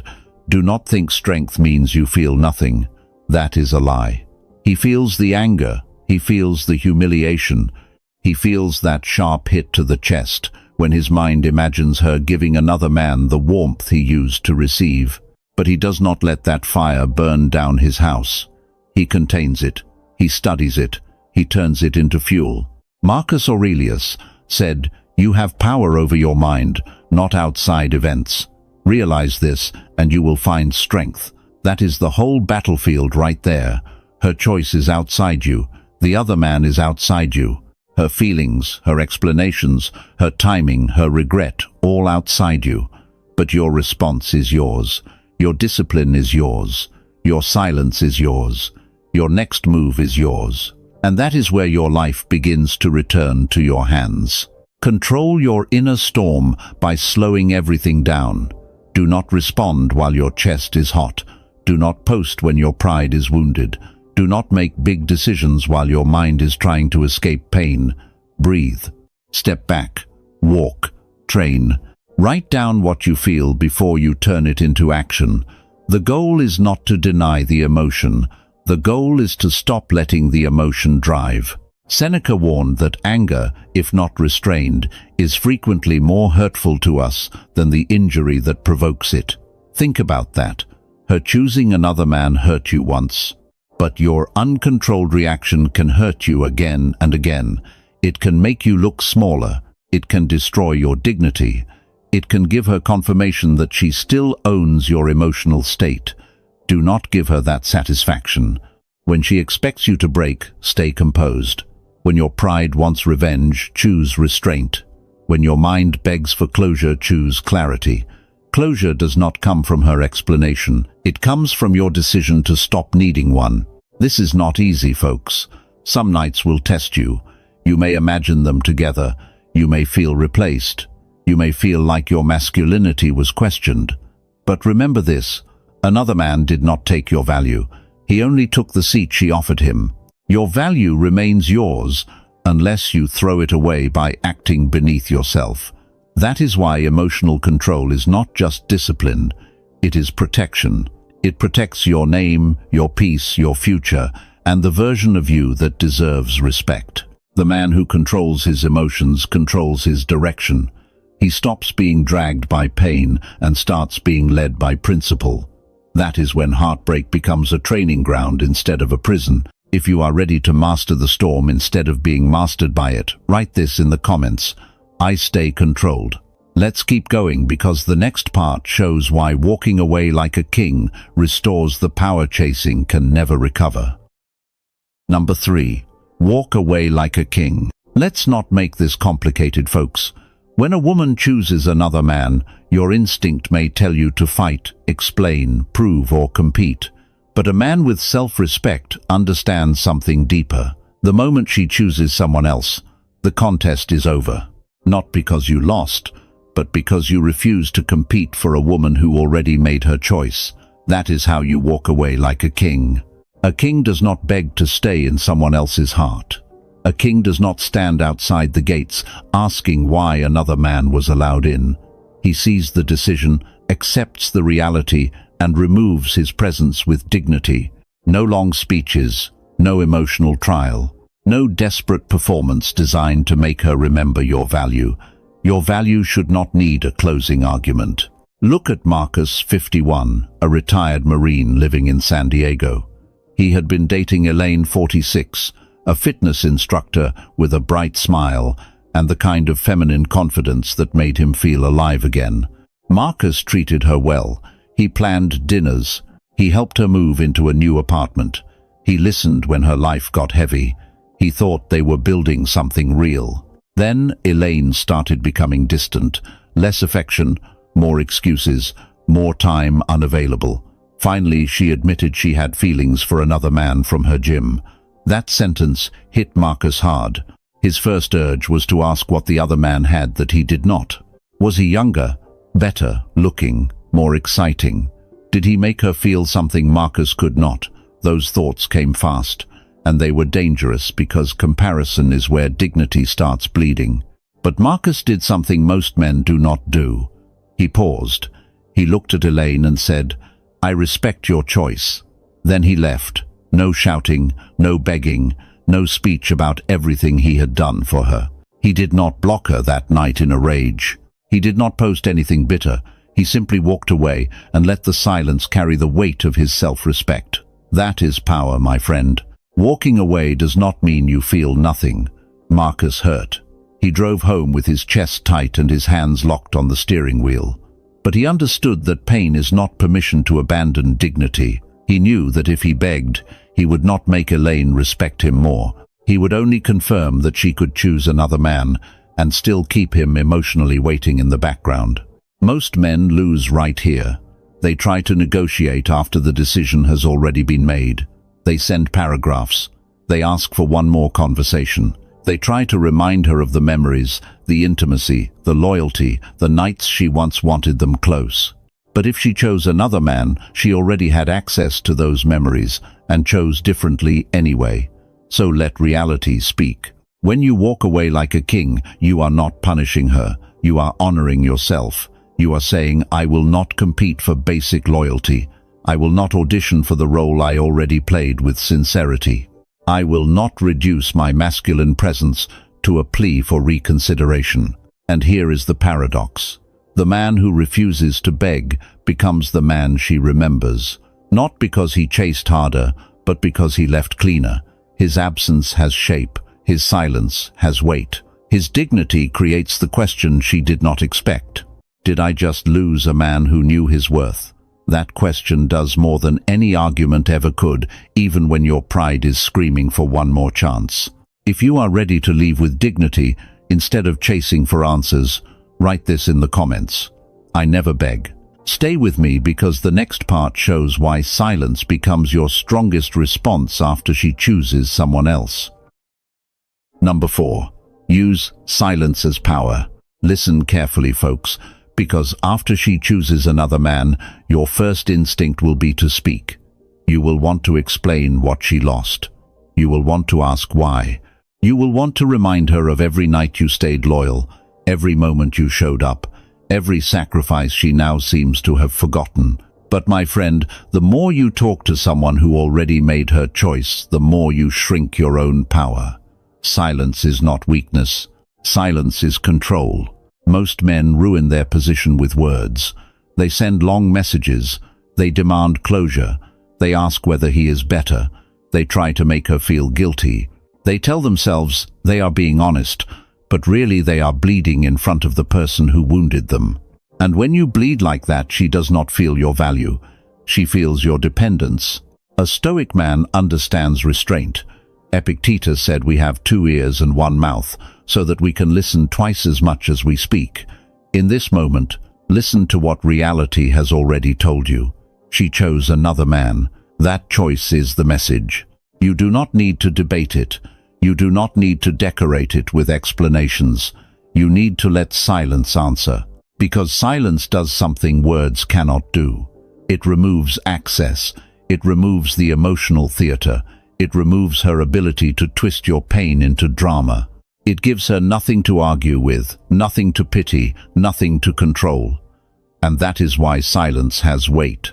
It forces her to sit with her decision without the comfort of your reaction. Do not misunderstand this.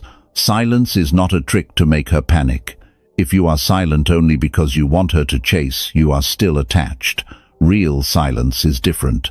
Real silence says, I respect myself enough to stop speaking where my presence was not respected. It says my time, my attention, and my masculine energy are privileges, not leftovers waiting to be reclaimed. And yes, she may test it. A casual message, a soft hello, a random excuse to ask how you have been. But often that is not accountability, it is a temperature check. She wants to know if you are still emotionally available. She wants to know if the door still opens. This is where most men fail. They respond too fast, too warmly, too hungry, and suddenly the power resets. Do not hand back the key. Marcus Aurelius wrote, "Be like the cliff against which the waves continually break, but it stands firm, and tames the fury of the water around it. That is your model. Let the waves come. Let the memories rise. Let her curiosity knock. You remain firm. You do not need to explain your silence to someone who created the need for it. And folks, if you want deeper members-only lessons on masculine silence, emotional restraint, and rebuilding your frame after betrayal, join the channel membership. That is where we go beyond basic advice and train the mindset that keeps a man steady when desire, pain, and pride all pull at him at once. Inside, we break down real situations, stronger responses, and the kind of calm language a man uses when he refuses to be pulled back into emotional chaos. Silence gives your energy back to you. It stops the leak. It lets you rebuild without interference. While she expects noise, you give distance. While she expects emotion, you give composure. While she expects access, you give absence. That is power. If you are ready to let silence protect your dignity, write this in the comments. I choose silence. Stay tuned, because the next part shows how to level up beyond her reach and become the man she can no longer access without losing your center or your dignity again. Number 5. Level up beyond her. Here is the clean truth, folks. The greatest answer to being replaced is not anger. It is not revenge. It is not trying to make her jealous with loud posts or a new woman on your arm. The greatest answer is becoming a man she can no longer reach. Leveling up beyond her means you stop using pain as a place to live and start using it as fuel. You take the humiliation, the rejection, the image of her choosing another man, and you refuse to let it make you smaller. You put it into your body, your discipline, your money, your home, your mind, your purpose. Not because you are trying to perform for her, because you are finally done living beneath your own potential. Think about Daniel, 48, a real estate agent in Tampa. He had been with Nicole, 43, a woman with beauty charm and enough feminine pull to make him feel like the luckiest man in the room. When she chose another man, Daniel spiraled. He compared himself to the guy. He looked at his photos. He wondered if Nicole desired him more, respected him more, wanted his touch more. That kind of thought can poison a man if he keeps drinking it. For 2 weeks, Daniel did what most men do. He checked social media, he replayed conversations, he imagined them together, and tortured himself with details he could not control. Then one morning he saw himself in the mirror and realized the truth. Nicole had not just left him, she had exposed how far he had drifted from himself. That day he made a decision. He went back to training. He cleaned up his diet. He stopped drinking during the week. He rebuilt his client pipeline. He read before bed instead of scrolling through old memories. He upgraded his wardrobe not to look rich, but to carry himself like a man who respected his own presence. He stopped asking whether Nicole missed him and started asking whether he respected the man he was becoming. That is the shift, my friend. A man who levels up does not chase the woman who left. He outgrows the version of himself she left behind.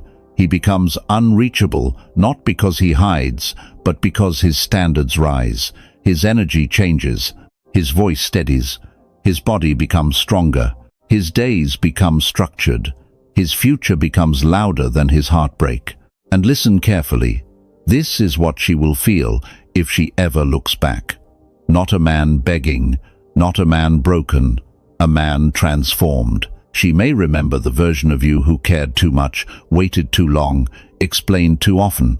But when you level up beyond her, that man no longer answers the door. Do not level up to prove her wrong. That still makes her the center. Level up to prove yourself right. Prove that the discipline was always inside you. Prove that your life did not end when she chose someone else. Prove that your masculine value was never dependent on one woman's desire. Build so deeply that even your loneliness starts respecting you. Build until your routine becomes stronger than your memories, and your purpose becomes more seductive than the past you keep replaying. Daniel eventually ran into Nicole at a downtown restaurant. She noticed the difference immediately. He was calm, fit, clear-eyed. He did not act bitter. He did not try to impress her. He greeted her with respect and kept moving. That moment said everything. He had leveled up beyond the need to be chosen by her. If you are ready to evolve beyond what hurt you, write this in the comments. I evolve beyond. Stick with me, because the next part shows how true indifference reverses the power dynamic without games, begging, or emotional weakness. Number 6. Reverse the power dynamic. Let's be real, folks. The power dynamic does not reverse when you try to make her jealous. It does not reverse when you post for her attention, compare yourself to the other man, or pretend you are happy while secretly waiting for her to notice. That is not power. That is still orbiting her. The real reversal happens when you stop caring about the position she gave you. Right now, she may think she has the upper hand. She chose another man. She walked away. She assumes you are still thinking about her, still wondering what he has, still hoping she realizes the mistake. And if you react, she is right. If you chase, she is right. If you throw emotional signals into the world hoping they reach her, she is right. But when you become indifferent, everything changes. Indifference is not cruelty. It is not hatred. It is not pretending she never mattered. Indifference means her choices no longer control your state. She can be with him. She can post pictures. She can act happy. She can test your silence. And you remain centered. Not because you are numb, but because you have taken your power back from the outcome.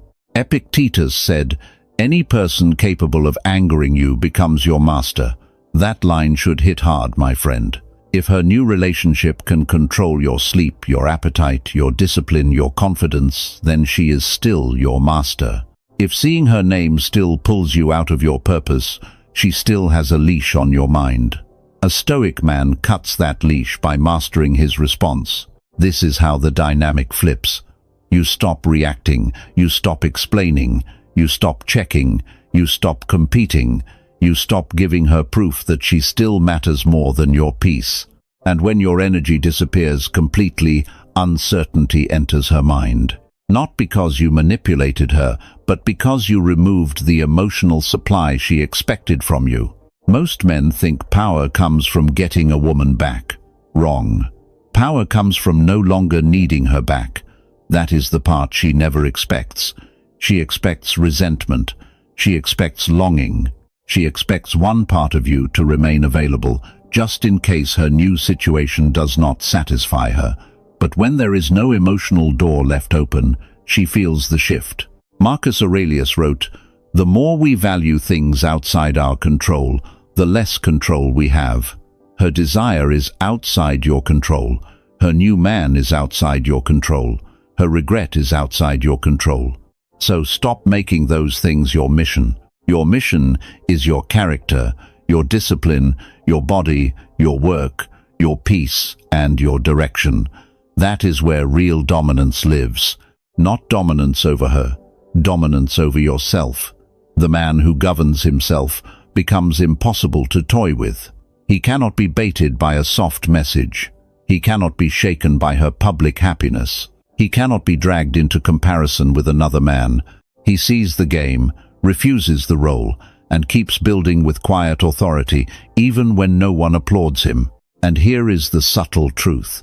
When you stop trying to regain power over her, you regain power over you. That is what makes you dangerous to the old dynamic. She no longer knows where she stands in your mind.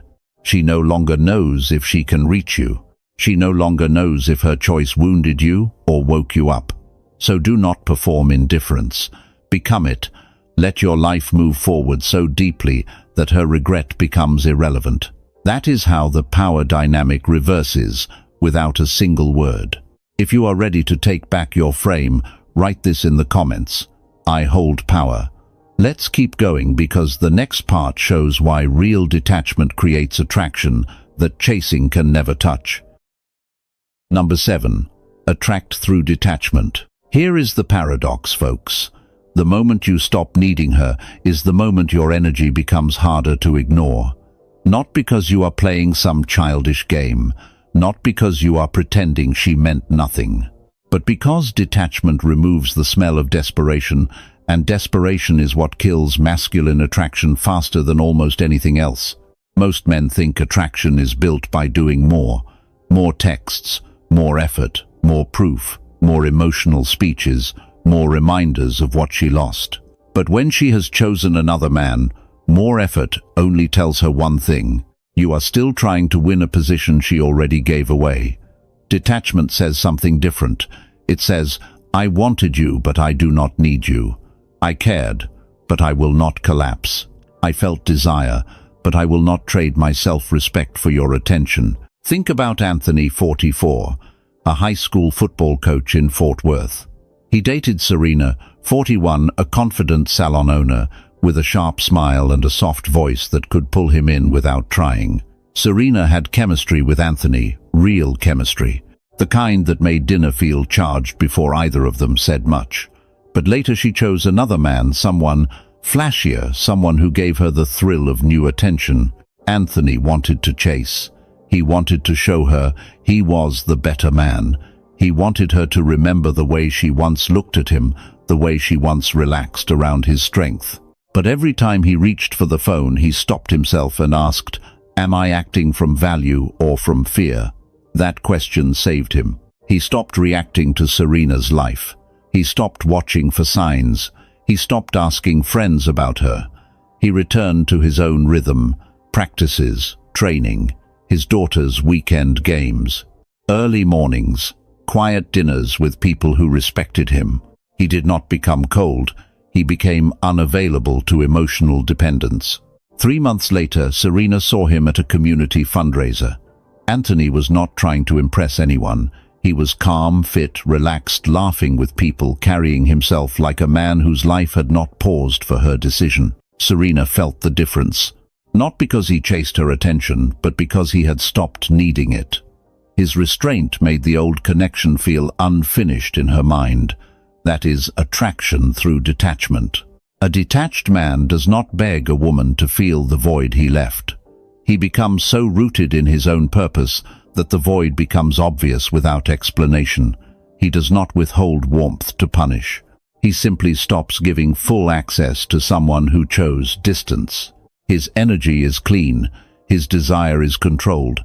His presence has tension because it is no longer available on demand. And listen carefully, my friend. Real detachment cannot be faked.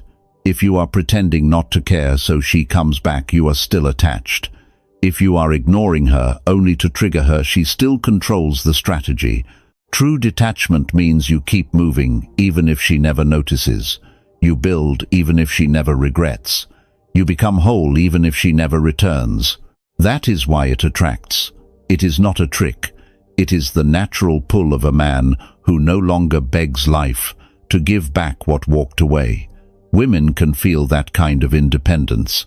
It creates curiosity, respect, and yes, a quiet kind of desire, because a man who is not emotionally owned becomes rare. So detach for yourself first. Let attraction be the side effect, not the mission, and let your dignity become the part of you no one can purchase. If you are ready to need nothing, write this in the comments. I need nothing. Stay with me, because the next part shows why women return only after they feel you are truly gone. Number 8. Understand why she returns. Let's be very clear, folks. If she comes back after choosing another man, do not instantly call it love. Do not let one soft message erase the choice she made.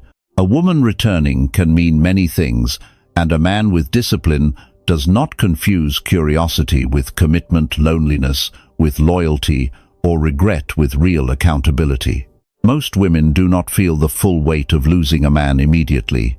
At first, there is distraction, there is novelty, there is the rush of being desired by someone new. The other man may feel exciting because he has not disappointed her yet. He is still an idea, still a fantasy, still wrapped in possibility. And while that high is fresh, she may convince herself she made the right decision. But time has a way of removing perfume from fantasy. The newness fades. The other man reveals his flaws. The emotional rush settles into ordinary life. Then she starts comparing, not always consciously but quietly. She remembers your steadiness. She remembers the way you listened. She remembers the protection, the patience, the masculine presence she once took for granted. And if you have stayed silent, grown stronger, and stopped giving her access, that memory hits harder. That is when the return often begins. A small text, a casual like, a question that seems harmless. How have you been? I was just thinking about you. Hope you are doing well. My friend, do not be fooled by softness alone. Sometimes she is not returning because she has changed. Sometimes she is checking whether the door still opens. She wants to know if the man she left is still standing there, available, emotionally warm, and ready to validate her again. This is where Stoicism protects you. Epictetus said, "First, learn the meaning of what you say, and then speak." Apply that here. Before you respond, learn the meaning of what she is doing. Is there accountability or only nostalgia? Is there respect or only curiosity? Is she coming with clarity, or is she testing the water because her new situation stopped feeding her ego? A Stoic man does not react to the bait. He observes. He lets her actions speak longer than her words. Because words are cheap when someone is lonely. Consistency is expensive. Accountability costs pride. Real return requires more than a message. It requires maturity. It requires behavior strong enough to survive more than one emotional afternoon or one convenient late-night impulse alone. Marcus Aurelius reminded himself to be tolerant with others and strict with himself. That means you do not have to hate her. You do not have to be cruel, but you must be strict with your own standards. If she chose another man and now wants access again, she must meet a higher bar than casual warmth. She must show honesty. She must show remorse. She must show remorse. She must show that she understands what she lost and why it matters. And even then, you are not obligated to reopen the door. Understand this clearly. The win is not her return. The win is your freedom from needing it. If she comes back and you collapse, you have not grown. If she comes back and you can remain calm, measured, and selective, then you have become the man this whole pain was meant to build. So when she returns, breathe. Do not rush. Do not celebrate too early. Do not hand her your peace, because she knocked once. Version waiting in the background. You are the man who learned the cost of access. If you are ready to stay steady when the past comes knocking, write this in the comments. I stay steady. Stay with me, because the next part shows why you were the prize all along, even when her choice made you forget it. Number 9. Realize you were the prize. Let's bring this home, folks. When she chose another man, you probably felt like you had been ranked. Like she looked at you, looked at him, and decided he was the better option. That thought can cut deep, especially for a man who gave his time, loyalty, protection, and real masculine presence. But here is the truth. Her choice did not determine your value. It revealed her perception. Those are not the same thing. Think about William, 57, a financial planner in Boston. He had spent nearly a year with Claire, 50, a woman with elegance, intelligence, and enough quiet sensuality to make him feel like life had opened a new door. William was steady with her. He planned weekends, listened when she was overwhelmed, helped her through a family crisis, and treated her like someone worth building with. Then Claire chose another man, a flashier man, a man who moved fast, talked big, and made her feel that rush of novelty. At first, William felt humiliated. He compared everything. His body, his income, his age, his energy, even the way the other man dressed. He thought, maybe I was not enough. Maybe I was too calm. Maybe I was too predictable. Maybe she wanted someone more exciting. That is the trap, my friend. A woman choosing another man does not automatically mean he is better. Sometimes it means he is newer. Sometimes it means he feeds a part of her ego you refuse to worship. Sometimes it means she chose stimulation over stability, fantasy over character, heat over depth. And if that is what happened, then losing her was not proof that you were less. It was proof that she could not recognize what was solid. William only understood this months later. He stopped looking at the other man and started looking at himself. He saw that he had been loyal, he had been present, he had been consistent. Not perfect, but real. And he realized something that changed his posture completely. He was not trying to become the prize.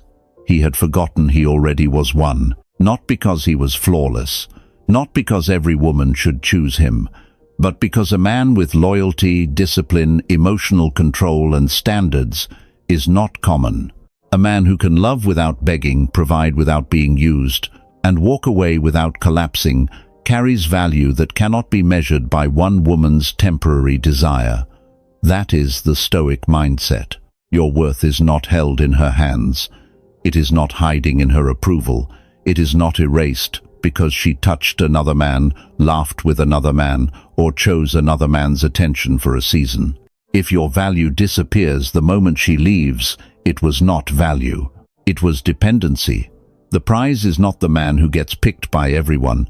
The prize is the man who knows what he brings and refuses to auction himself to someone who cannot see it. That kind of certainty changes your energy. It makes your desire cleaner, your boundaries sharper, your silence heavier. You stop moving like a rejected man and start moving like a man who remembers his own weight. When William finally reached that place, Claire's choice stopped feeling like a sentence. It became a filter. She filtered herself out of the life he was building. And instead of chasing her back, he became more selective, more grounded, more careful, with access to his heart, his time, and his bed. That is how you win. You stop asking why she did not choose you, and start asking why you were so willing to forget yourself for someone who could walk away. If you are ready to remember your value, write this in the comments. I am prize. Stay close because the final part shows how letting go becomes the victory she never expected you to claim. Number 10. Win by letting go. Here is the lesson. You do not win by getting her back. You do not win by making her cry, making her jealous, or making her admit she chose wrong. You win when her choice no longer controls the man you are becoming. That is letting go. Most men hear those words and think they mean defeat. They think letting go means she got away with it. She chose another man, walked into another story, and now you are supposed to act calm about it. But letting go is not pretending it did not hurt. Letting go is refusing to let the wound become your identity. Because if you keep holding on, you are connected to her. Even if you hate her, even if you never text her, even if you tell your friends you are done. If your mind still circles her name every night, if your peace still depends on whether she regrets it, if your confidence still rises or falls based on what she does with him, then you have not let go. You have only changed the shape of your attachment. A Stoic man understands something colder and cleaner. Nothing external belongs to him forever. Not praise, not beauty, not a relationship, not a woman, not even the version of life he imagined. He can love, but he does not possess. He can desire, but he does not cling. He can feel loss, but he does not kneel before it. That is why letting go is victory. When you let go, you stop arguing with reality. She chose another man. That happened. You do not need to decorate it, deny it, or replay it until your mind bleeds. Reality has already spoken. Now your job is not to drag her back into your life. Your job is to decide what kind of man walks forward from this moment. Will you be the man who stays stuck, comparing himself to another man he barely knows? Or will you be the man who uses this as a line in the sand? This is where the win becomes personal. You win when you stop checking. You win when you stop explaining. You win when you stop wondering if he is better. You win when you can wake up, train, work, laugh, build, and sleep without needing her memory to approve of your progress. And listen carefully, letting go does not mean the door is open. It means the door is no longer your concern. If she regrets it one day, that is her burden. If she misses you, that is her lesson. If she realizes the other man was not what she imagined, that is her reality to face. You are not waiting in the hallway with your dignity in your hands. You have moved. That movement changes everything. The man who lets go becomes unavailable to old weakness. He stops living as a reaction to her decision. He becomes centered again. His time returns. His focus sharpens. His body strengthens. His standards rise. His future gets louder than his pain. And eventually, you will understand the gift inside rejection. She did not destroy you. She revealed the places where you had handed over too much power. She showed where your attachment was stronger than your self-respect. She exposed the version of you that needed to die so a stronger man could stand up. So let her go. Not with hatred, not with weakness, not with one last message disguised as closure. Let her go with silent authority. You win by choosing yourself so completely that her absence stops feeling like loss and starts feeling like space. Space for discipline, space for purpose, space for the man you were supposed to become.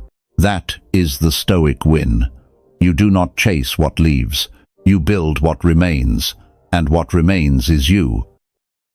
Folks, now you understand why letting her go is not losing. When she chooses another man, the weak move is to chase, compare, beg, and let your emotions control your life. The Stoic move is different. You see the truth. Control the storm. Walk away with dignity. Use silence as power level up beyond her reach. And remember that you were the prize all along. This was never just about her choice. It was about your response.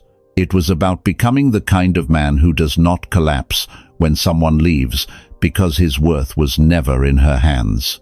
If you want deeper lessons on Stoicism, masculine self-respect, emotional control, and rebuilding after rejection, join the channel membership. That is where we go further and build the mindset most men never develop. And if this video gave you strength, subscribe to the channel and turn on notifications so you do not miss tomorrow's lesson. Thank you for watching, my friend. Stay strong.